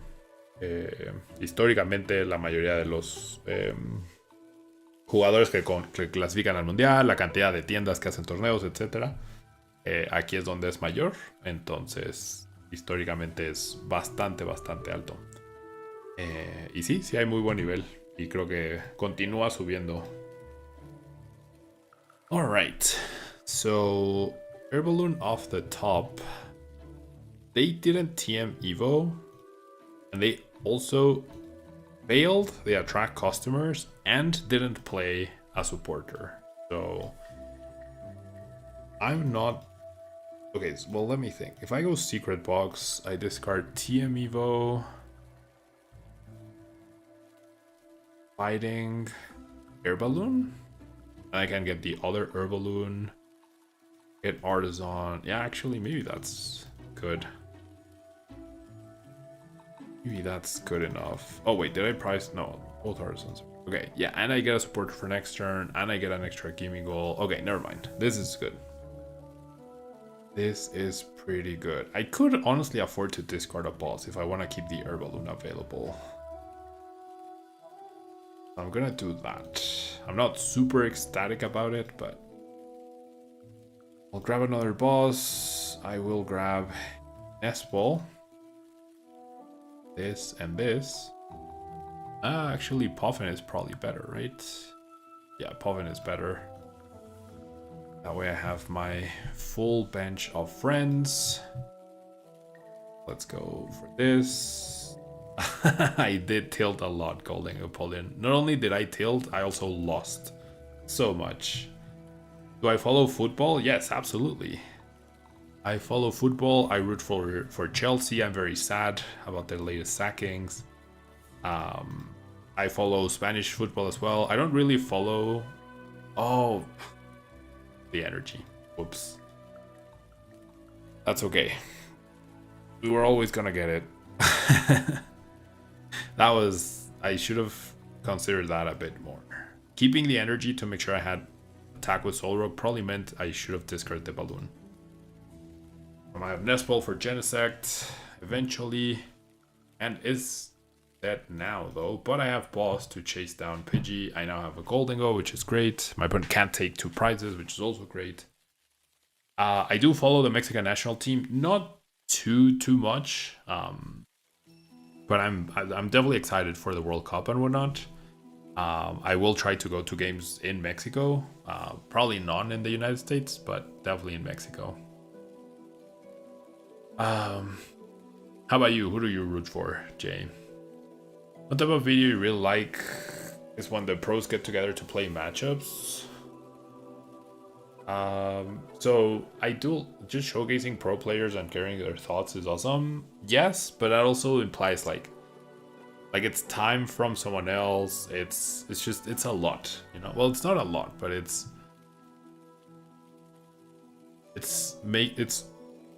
relying on other people's time.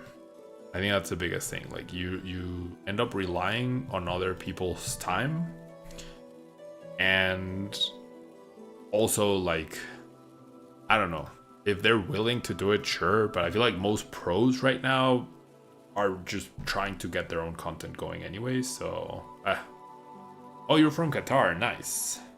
From the last host of World Cup, did you get to go to any games, Jayken? Yeah, I've been to one World Cup before, the one in Brazil, and it was amazing. So I bet it was really amazing as well in Qatar. Yes, the Mexico City airport, both terminals are... I haven't been... My last trip was in November, so I haven't been recently. I will be going soon for Toronto and Merida. And yeah, there's definitely... or it'll definitely be cool to see all the renovations, and obviously they're gonna have it very nice and dandy for the World Cup in June for sure. You attended 10 matches? That's awesome, Jayken. That's really cool. I definitely never considered going to Qatar. It's a little far away, it was very expensive. I was in a very different situation money-wise back then.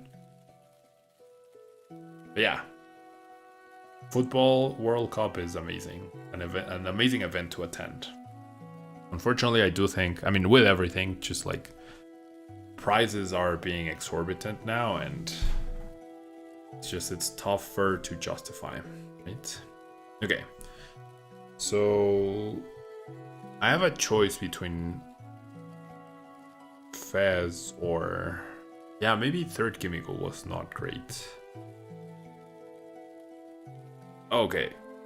Wait, what? Okay, that...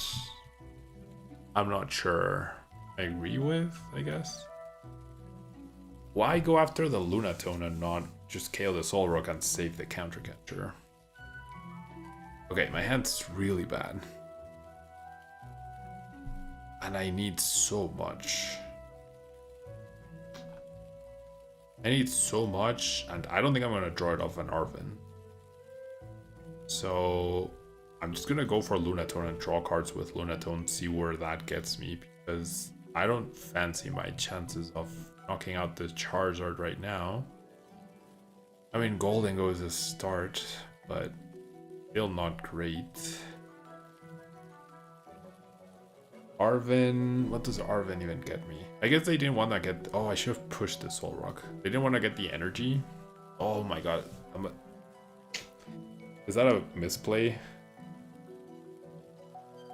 If I push Soul Rock, retreated, I had knockout. If I went... Okay, I mean, I'm one energy off, right?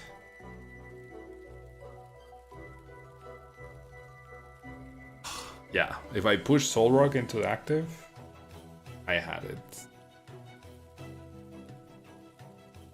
Now I have Lopunny, and that doesn't help me.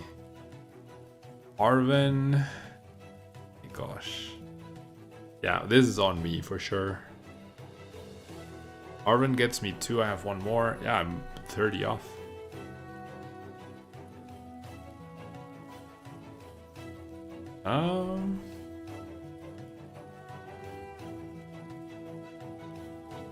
I mean, I could Turo. Oh, wait, does Turo get me there? No, I already treated. I'm in the exact same spots. Which, I mean, I can draw 2. Oh, wait, no, you know what? I can draw 5 more. Now I have Fez. Alright, it's all or nothing. Make it, but this is 100% making up for my mistake. I should have just promoted the Soul Rock. Alright. Oh no, but now I can't Arvin. Okay, I still need to draw an energy. Oh. Not draw 1 energy. How did I not draw 1 energy? 4, 5, 6, 7. Oh, how did I not draw 1 energy or Gong?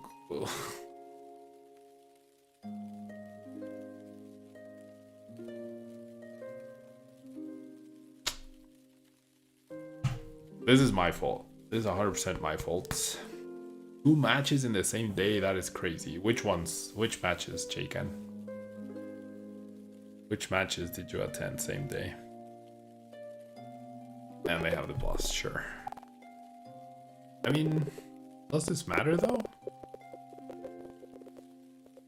Technically it doesn't matter, right? As long as the Fez is there, I'm still in the lead. I need them to not have Briar. I can still win this, I just need them to not have Briar. Look at the energy of the Soul Rock now. So bad.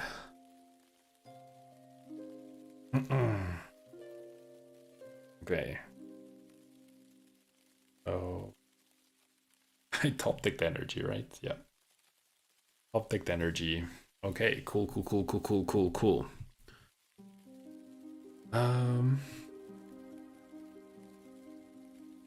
I just need to guarantee. I have back-to-back Goldingo attacking. I need to guarantee that I have access to boss. And I need them to not have Candyzard Briar, which hopefully isn't easy for them, right? With no Pidgeot.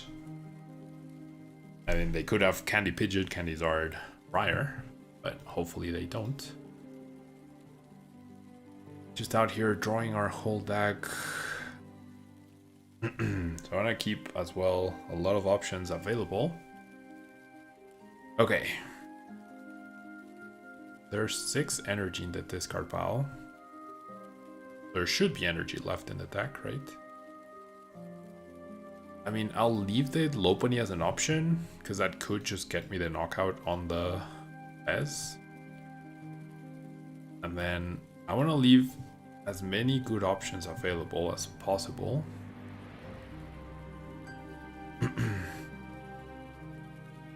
And I also want to super back the Fez into the deck. And just the Fez, right?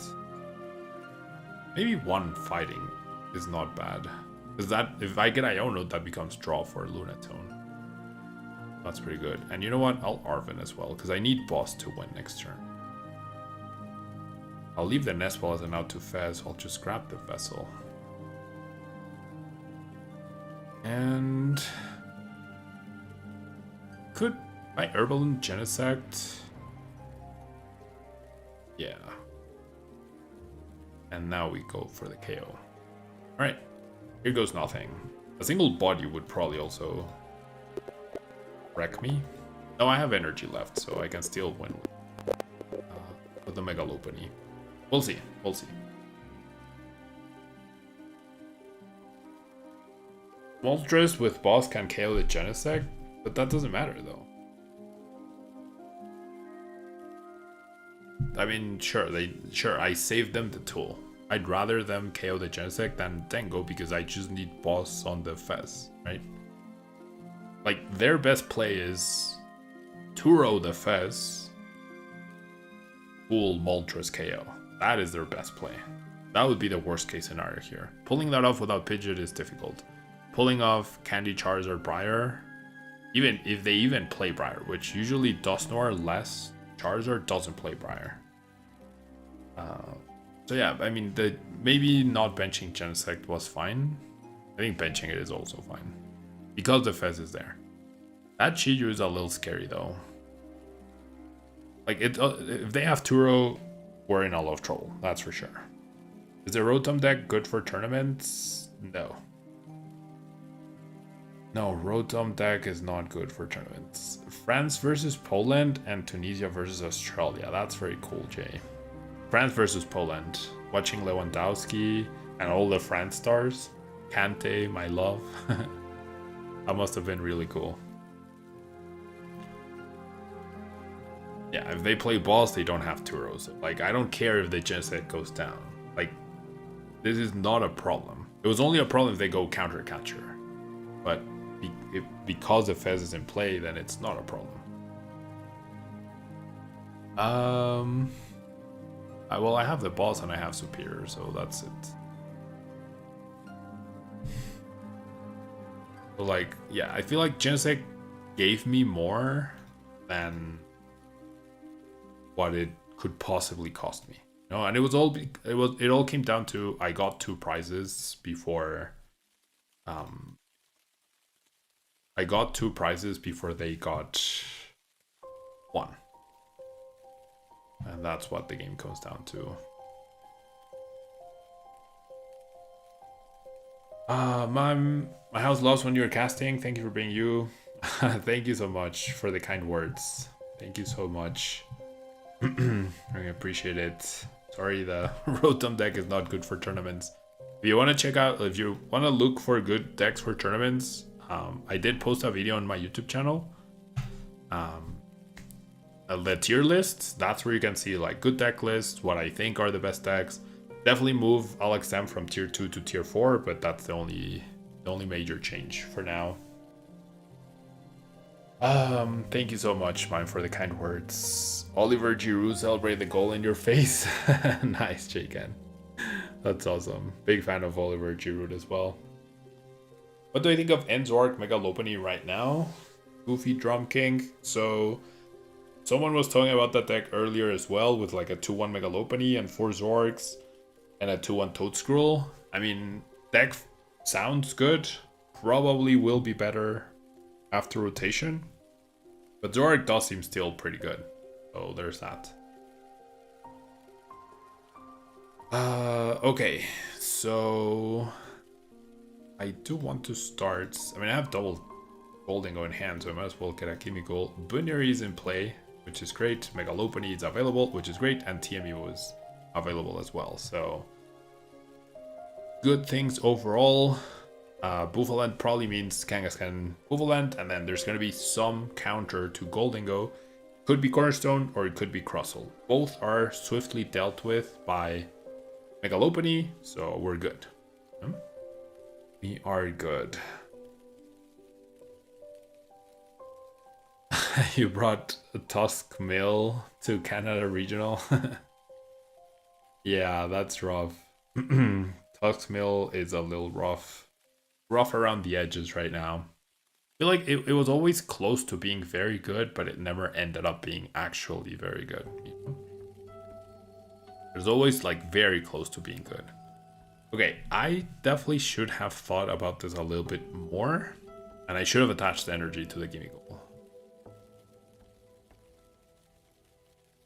Yeah, especially now. We'll see what I get here. Yeah. Oh, damn, this is rough. Okay, so I do not want to put the binary down until I know I can pair it up. Oof, okay, well, never mind. I was about to say, oh, this hand is bad, and then all of a sudden it got fixed. So let's get rid of you. I don't really think I'm going to be chasing too much stuff. It's just attacking the active that I need to do. So we're in a pretty good spot now.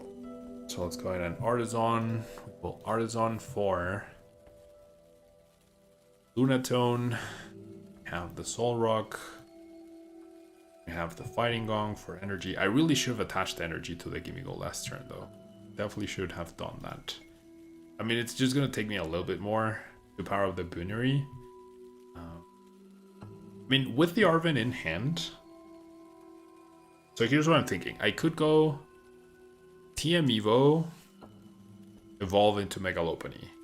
But I do have Ultra Ball available in the deck, correct? I can just Ultra Ball next turn. Assuming I don't get Ionode. So Genesect is probably the way to go. Protect my gimmies.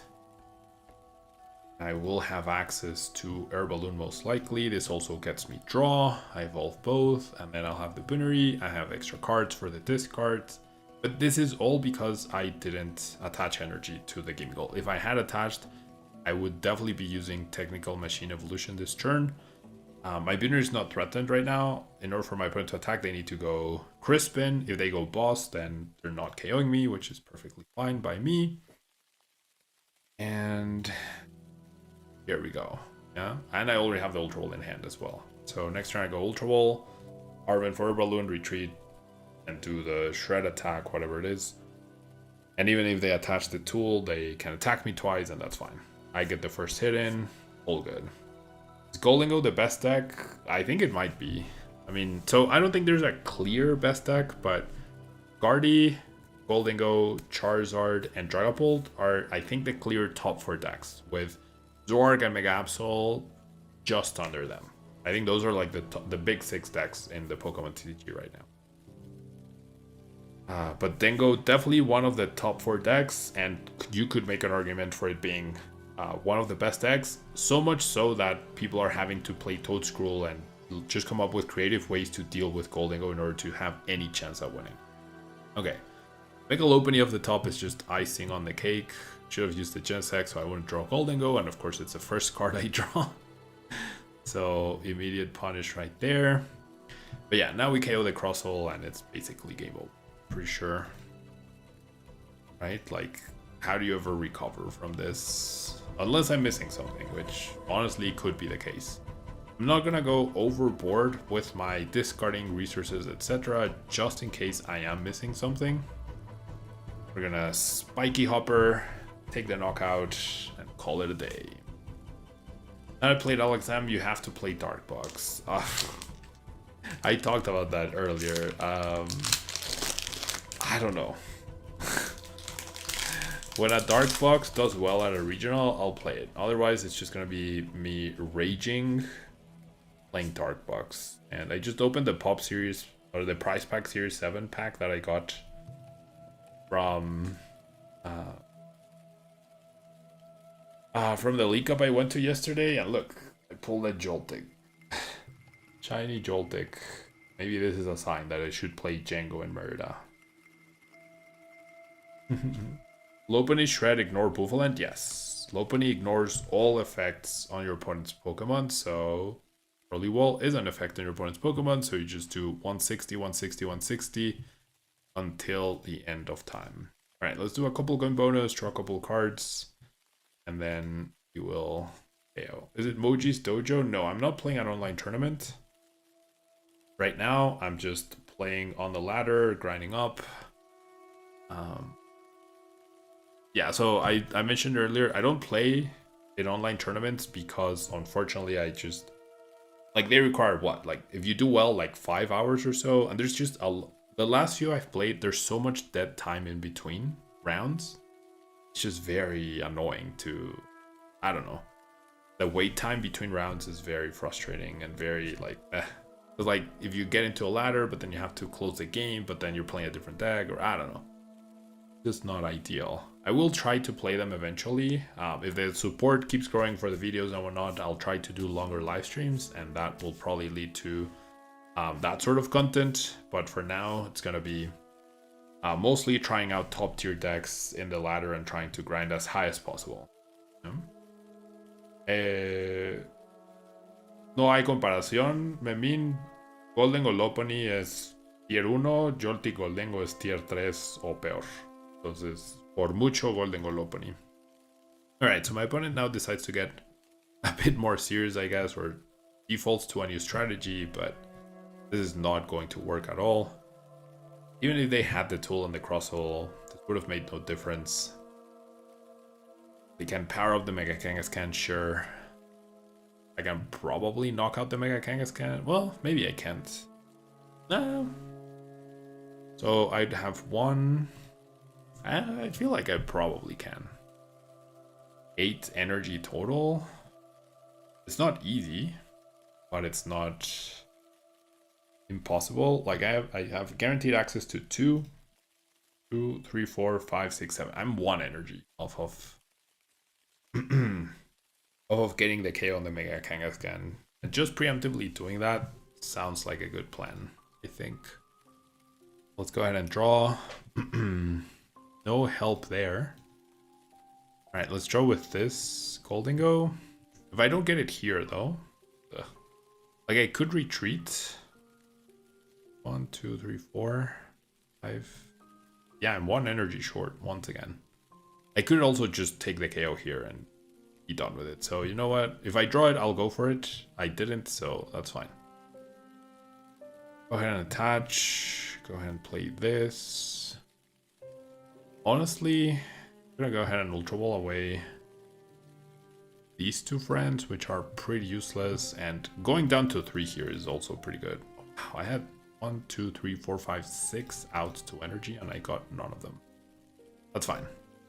You just go Spiky Hopper, take the KO, and then we'll just knock out the Mega Kangaskhan next turn. It's fine. Free win. Free win. Well, yeah, with Megalopony, Goldingo just doesn't feel like there's many good answers to it at all, honestly.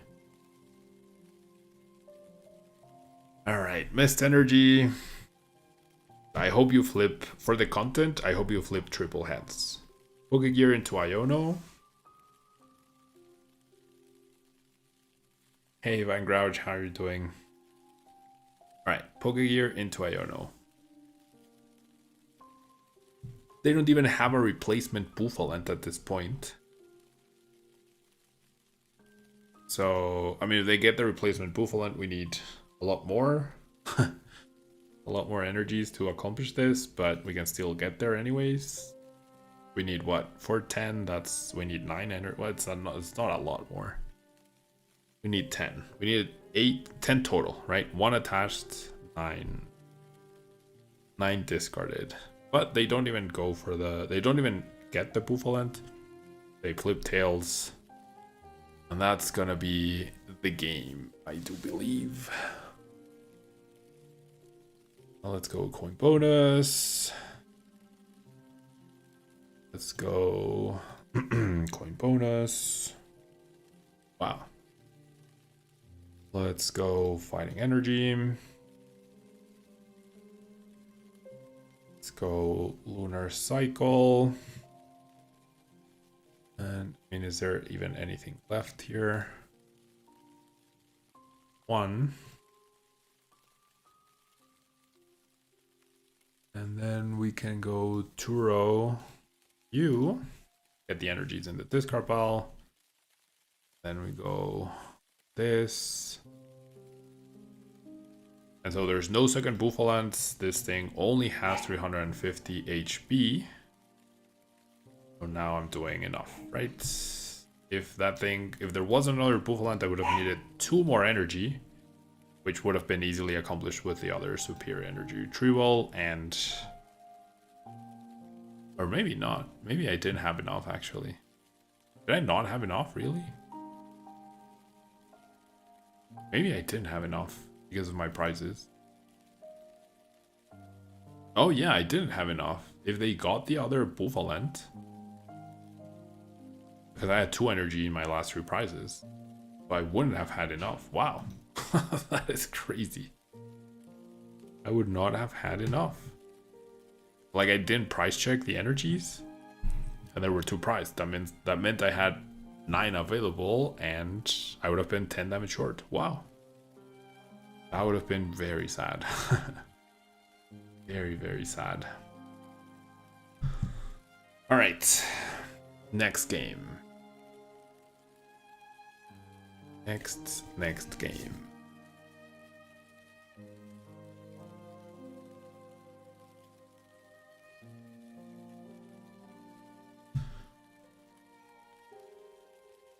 Yeah, I definitely... So, the reason I'm probably not gonna play Dark Box is because the first 2 hours of the stream were not enjoyable. I didn't get good games, decks were not working well, I was just getting run over by playing bad decks, so... Alright, they decided to go first. I'll just start the Hops Cramorant. We'll see what we're up against. Maybe Charizard? Yeah, probably Charizard. Okay. I would need to get extremely lucky for me to be able to get a knockout here. Not extremely lucky, but okay. I don't know if my opponent paid attention to a mulligan or not. I feel like Klefki would have been super good here in the active. Like, if you know you're up against Goldingo, shutting down Lunatone Solrock immediately feels pretty good. Maybe this is Mega Lopunny though, and not... Yeah. Yeah, this is definitely Mega Lopunny. Okay. So that makes my technical machine evolution that much more appealing. To the point where... By Nestball for one gimme, Ultra Ball for the other, and then TMUO double Goldingo. That seems good to me. And so I Ultra Ball away Genesect and Fighting, right? Yeah. And then we get double Goldingo, which is annoying for Mega Lopunny to knock out. We also get double draw off of it. Yeah. Seems good here. Like, this feels safe to where we can continue to play the game, at the very least. ¿Es que la gente empieza a jugar más Charizard o Alakazam por la popularidad de Goldengo? Charizard definitivamente sí, porque es un deck tier 1. Alakazam no creo. Entonces, ¿a qué te refieres con popularidad? Goldengo, por más popular que sea, no va a ser 50% del torneo, va a ser 15%. Entonces, decir, voy a jugar a Alakazam para ganarle a Goldengo, cuando le ganas al 15% y pierdes contra el otro 85% del meta, no siento que tenga mucho sentido. Entonces, ese no debería ser el factor determinante, pues. Mientras que Charizard, justo, le puede ganar a Goldengo y le puede ganar a 1000 otras cosas. Mientras que Alakazam es demasiado específico. Entonces Alakazam no entra en la conversación de un deck bueno para ser considerado con un buen resultado de un regional. Punto. Charizard sí se va al tú por tú contra Goldengo y puede ser bueno, pero Alakazam no. Alright.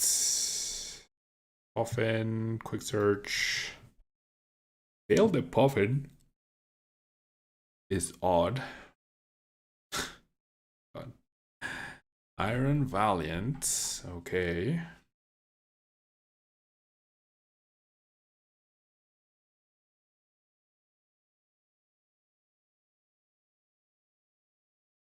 Alright, we got energy. This thing is weak to metal. But I feel like if I just set up, I'll have a big advantage. Although I did just get the knockout here, so maybe that's worth it. I do have knockout. That is crazy to think about.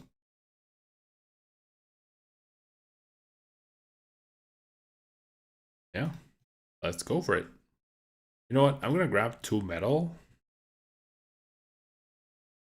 I mean, so the big problem here for me is that my Goldingo is probably gonna get KO'd by Dusclops, I mean Dusknoir or Dusclops, Megalopony KO.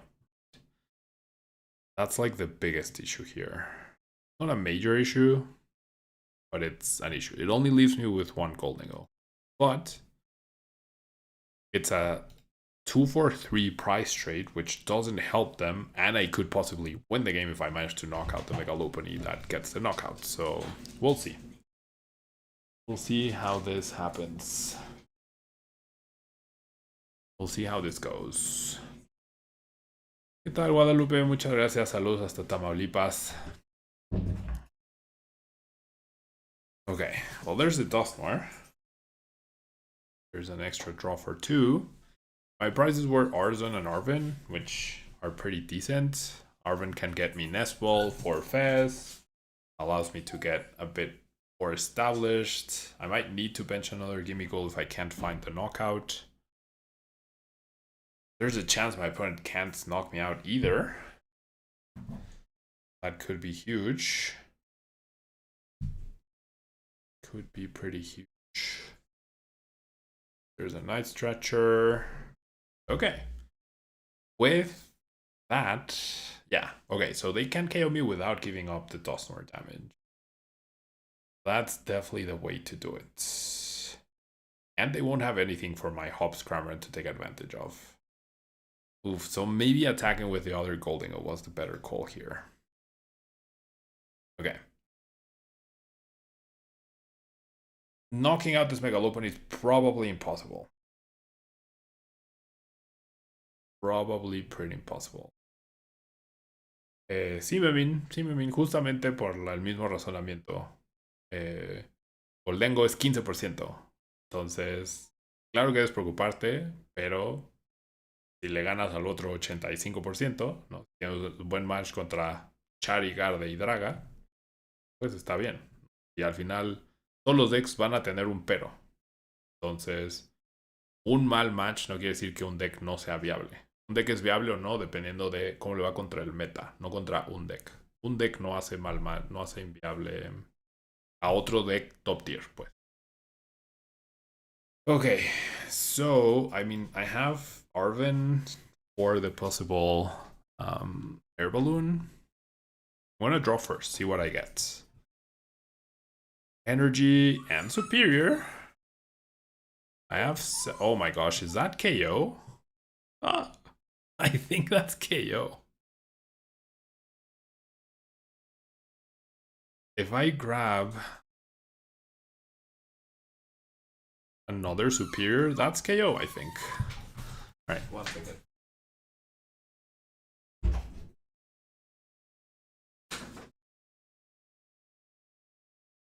Pretty sure that's KO. Right? There's 2 energies left. Should I go Secret Box? Secret Box. No. Should not. I think this is KO, right? Am I missing something? Oh, I don't have enough cards, do I? No, I do. I have exactly enough. Yeah, just do this. Oh, no, I don't. Oh, yeah, I do. I do. I do. I do. I do. Is there a way to beat Alakazam? Let the other decks beat it. That's the way. I don't think there is. I don't think this deck can beat Alakazam, no. But you don't have to beat a deck that is not good against anything else. You know, so sometimes you just take the losses. There's one deck counters me. After round 1 at the regional, I'm never facing Alakazam if I'm playing Dengo and I didn't hit on Alakazam. So I don't know. Don't worry about like you can't beat everything. You shouldn't be teching for everything. You should be worried about the top 5 decks at the top, not the one fringe deck that is just not good against anything other than your whatever. That's okay. Oh, you know what? Blood Moon. Oh, that stupid Iron Valiant damage is so huge. Yep, Blood Moon. Okay. Blood Moon. I did not consider the Blood Moon. And honestly, it's not fine, obviously. But we haven't lost yet. But my hand's pretty bad. I think this all comes down to my start. Did they not quick search? Did they actually just not quick search? They went Cypher, Maniac, Kangaskhan, and just chose not to quick search. That's how confident they are that they have one. And they have one. But wow. Wow. Yeah, like, it's not like they flip over Abra and you lose. Exactly. Like, you have Soul Rock pressure, you have, if they bench fast, like, it's not impossible. You really want to just play an Iono, but if you're worried about Alakazam, you're worried about the wrong thing when playing Golden. That's like, it's what's the saying? A lion doesn't concern itself with what the sheep are doing or something like that. Like, who cares about Alakazam? Alakazam is not a good deck. Period. You don't have to beat every single possible combo that exists, and you don't have to worry about a 1% deck. You have to worry about the other 99% or the top 30 or 40%. David, what do you think of Raging Bolt? Will it stand some chances before rotation in London, maybe? I mean, if it hasn't done well now, I don't think Ascended Heroes changes anything for Raging Bolt. Like, it's a viable deck. It can beat anything, but it's also very frail. And it needs to like incorporate something like Wellspring to try to cheat prices, right? Get that 2-price lead. It's really bad Guardy matchup, doesn't help the situation, so like unless Guardy no, I mean I think it's always going to be a pretty mid deck, honestly. Yeah, I think Raging Bolt's always gonna be a pretty mid deck. Overall or in general. Yeah, I think it's always gonna be a pretty mid deck.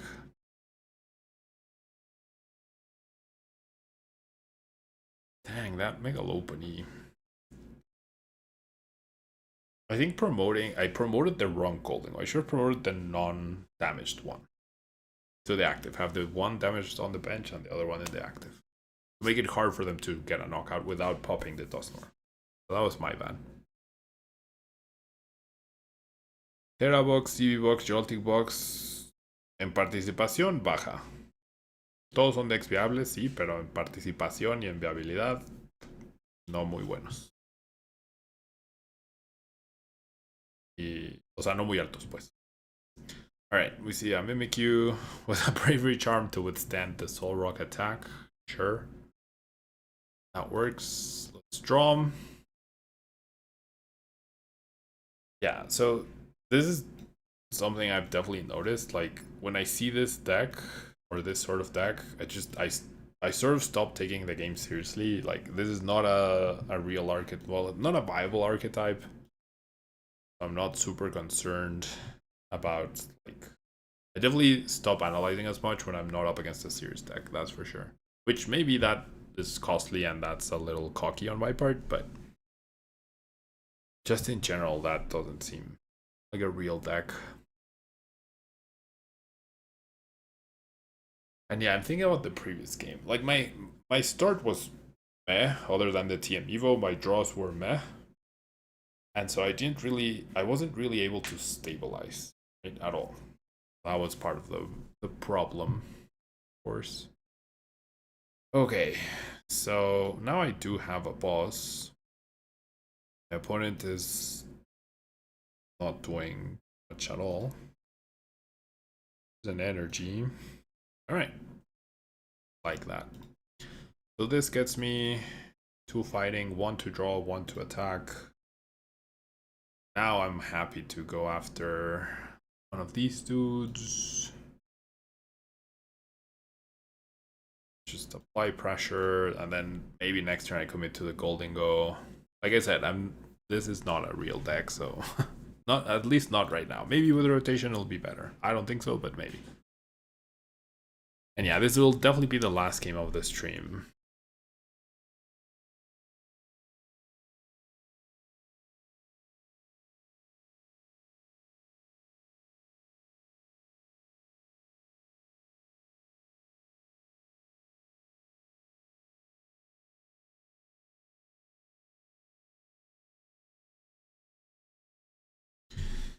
There's a Mewtwo. Keeps attaching to the Tarantulas.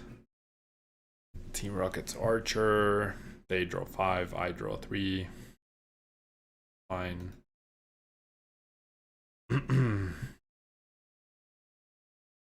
They what? Actually discard a Team Rocket's energy, okay. Okay, so sure. Now you can attack me.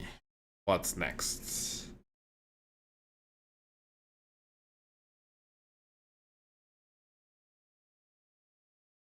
Okay.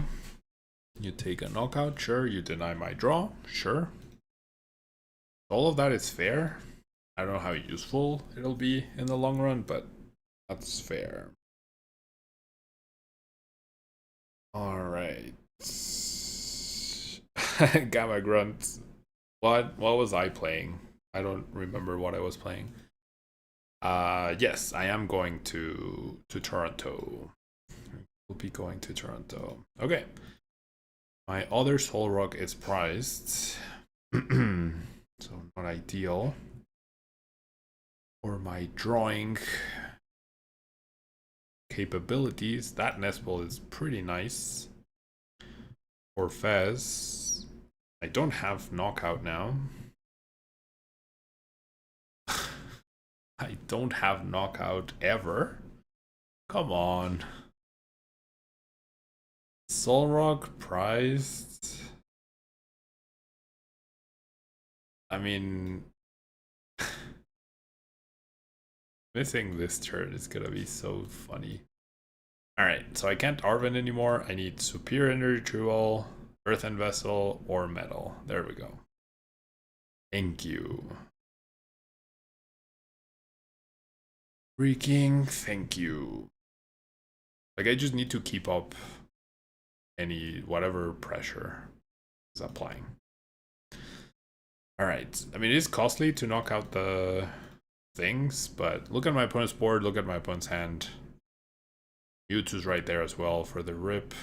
I haven't played any Superior Energy Jewel yet. There's a Soul Rock, which is nice. We're pretty good. I was playing Goldingo. Okay, yeah. I've been playing a lot of Goldingo in the ladder. I think Goldingo is my #1 pick for Merida Regionals.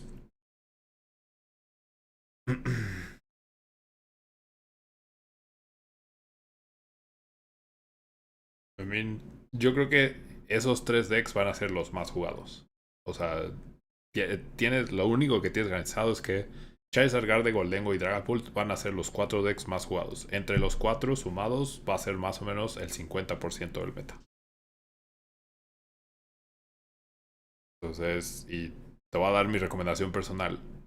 Pokémon es un juego en donde, a menos que estés en el top 0.1%, es 80% de las decisiones que tomas en el juego, no el deck. Ahorita estás preocupado por qué deck usar, cuando la realidad es que aunque elijas Charizard, tienes chance contra Dragapult. Ajá.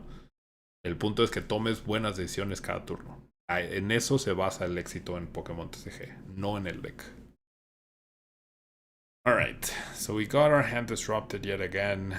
My opponent... I have no idea what's going on. My opponent's trying to survive, I guess. Mega Lopunny doesn't sound bad here. Just as a like low resource intensive option to take knockouts. And already drew my cards. Don't care too much about drawing more with Solrock Lunatone at this point in time. We'll just take the KO. Part 2, go from there. Will you be going to Toronto, Gamma Grunt? I'm sorry you prize so badly.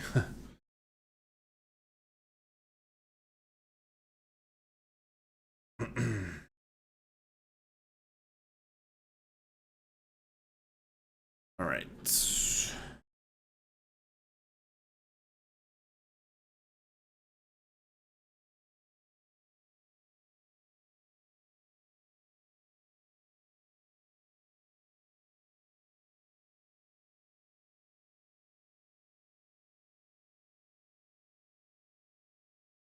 Yeah, this game is not serious. Like a well-timed body could maybe give you a chance, but other than that, this will be the last game. I will be going to Seattle as well, yes. I will be in Seattle. So I will be... Yeah, I will be in every North American regional. Or I will be in the next 5 North American regionals. Confirmed.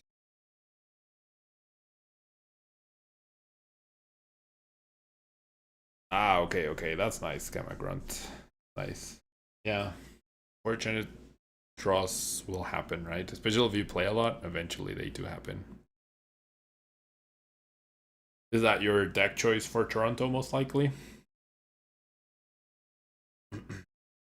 Alright, my opponent gets another prize card. Yay!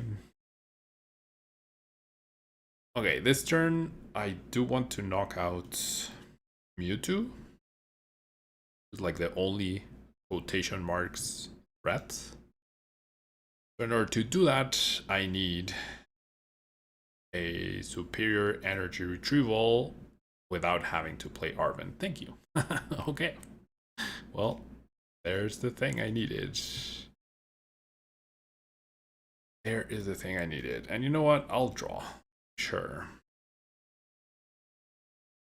Iván, ¿por qué no hacen regionales en Ciudad de México? Porque es muy caro.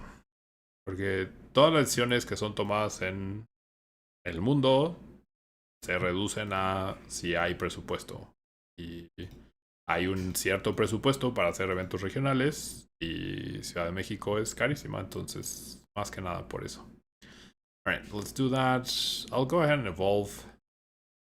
And then we will go ahead and boss the Mewtwo. Not missing anything, right? Just 6 energy, 300, yeah. Easy peasy. I do know my next caster events, Dragonite. I cannot say which ones they are, but I do know them. You think they'll be doing something a little extra since Seattle falls on the 30th anniversary weekend? I mean, it would be cool, right? Honestly, I don't know. I think it would definitely be a big missed opportunity if they don't.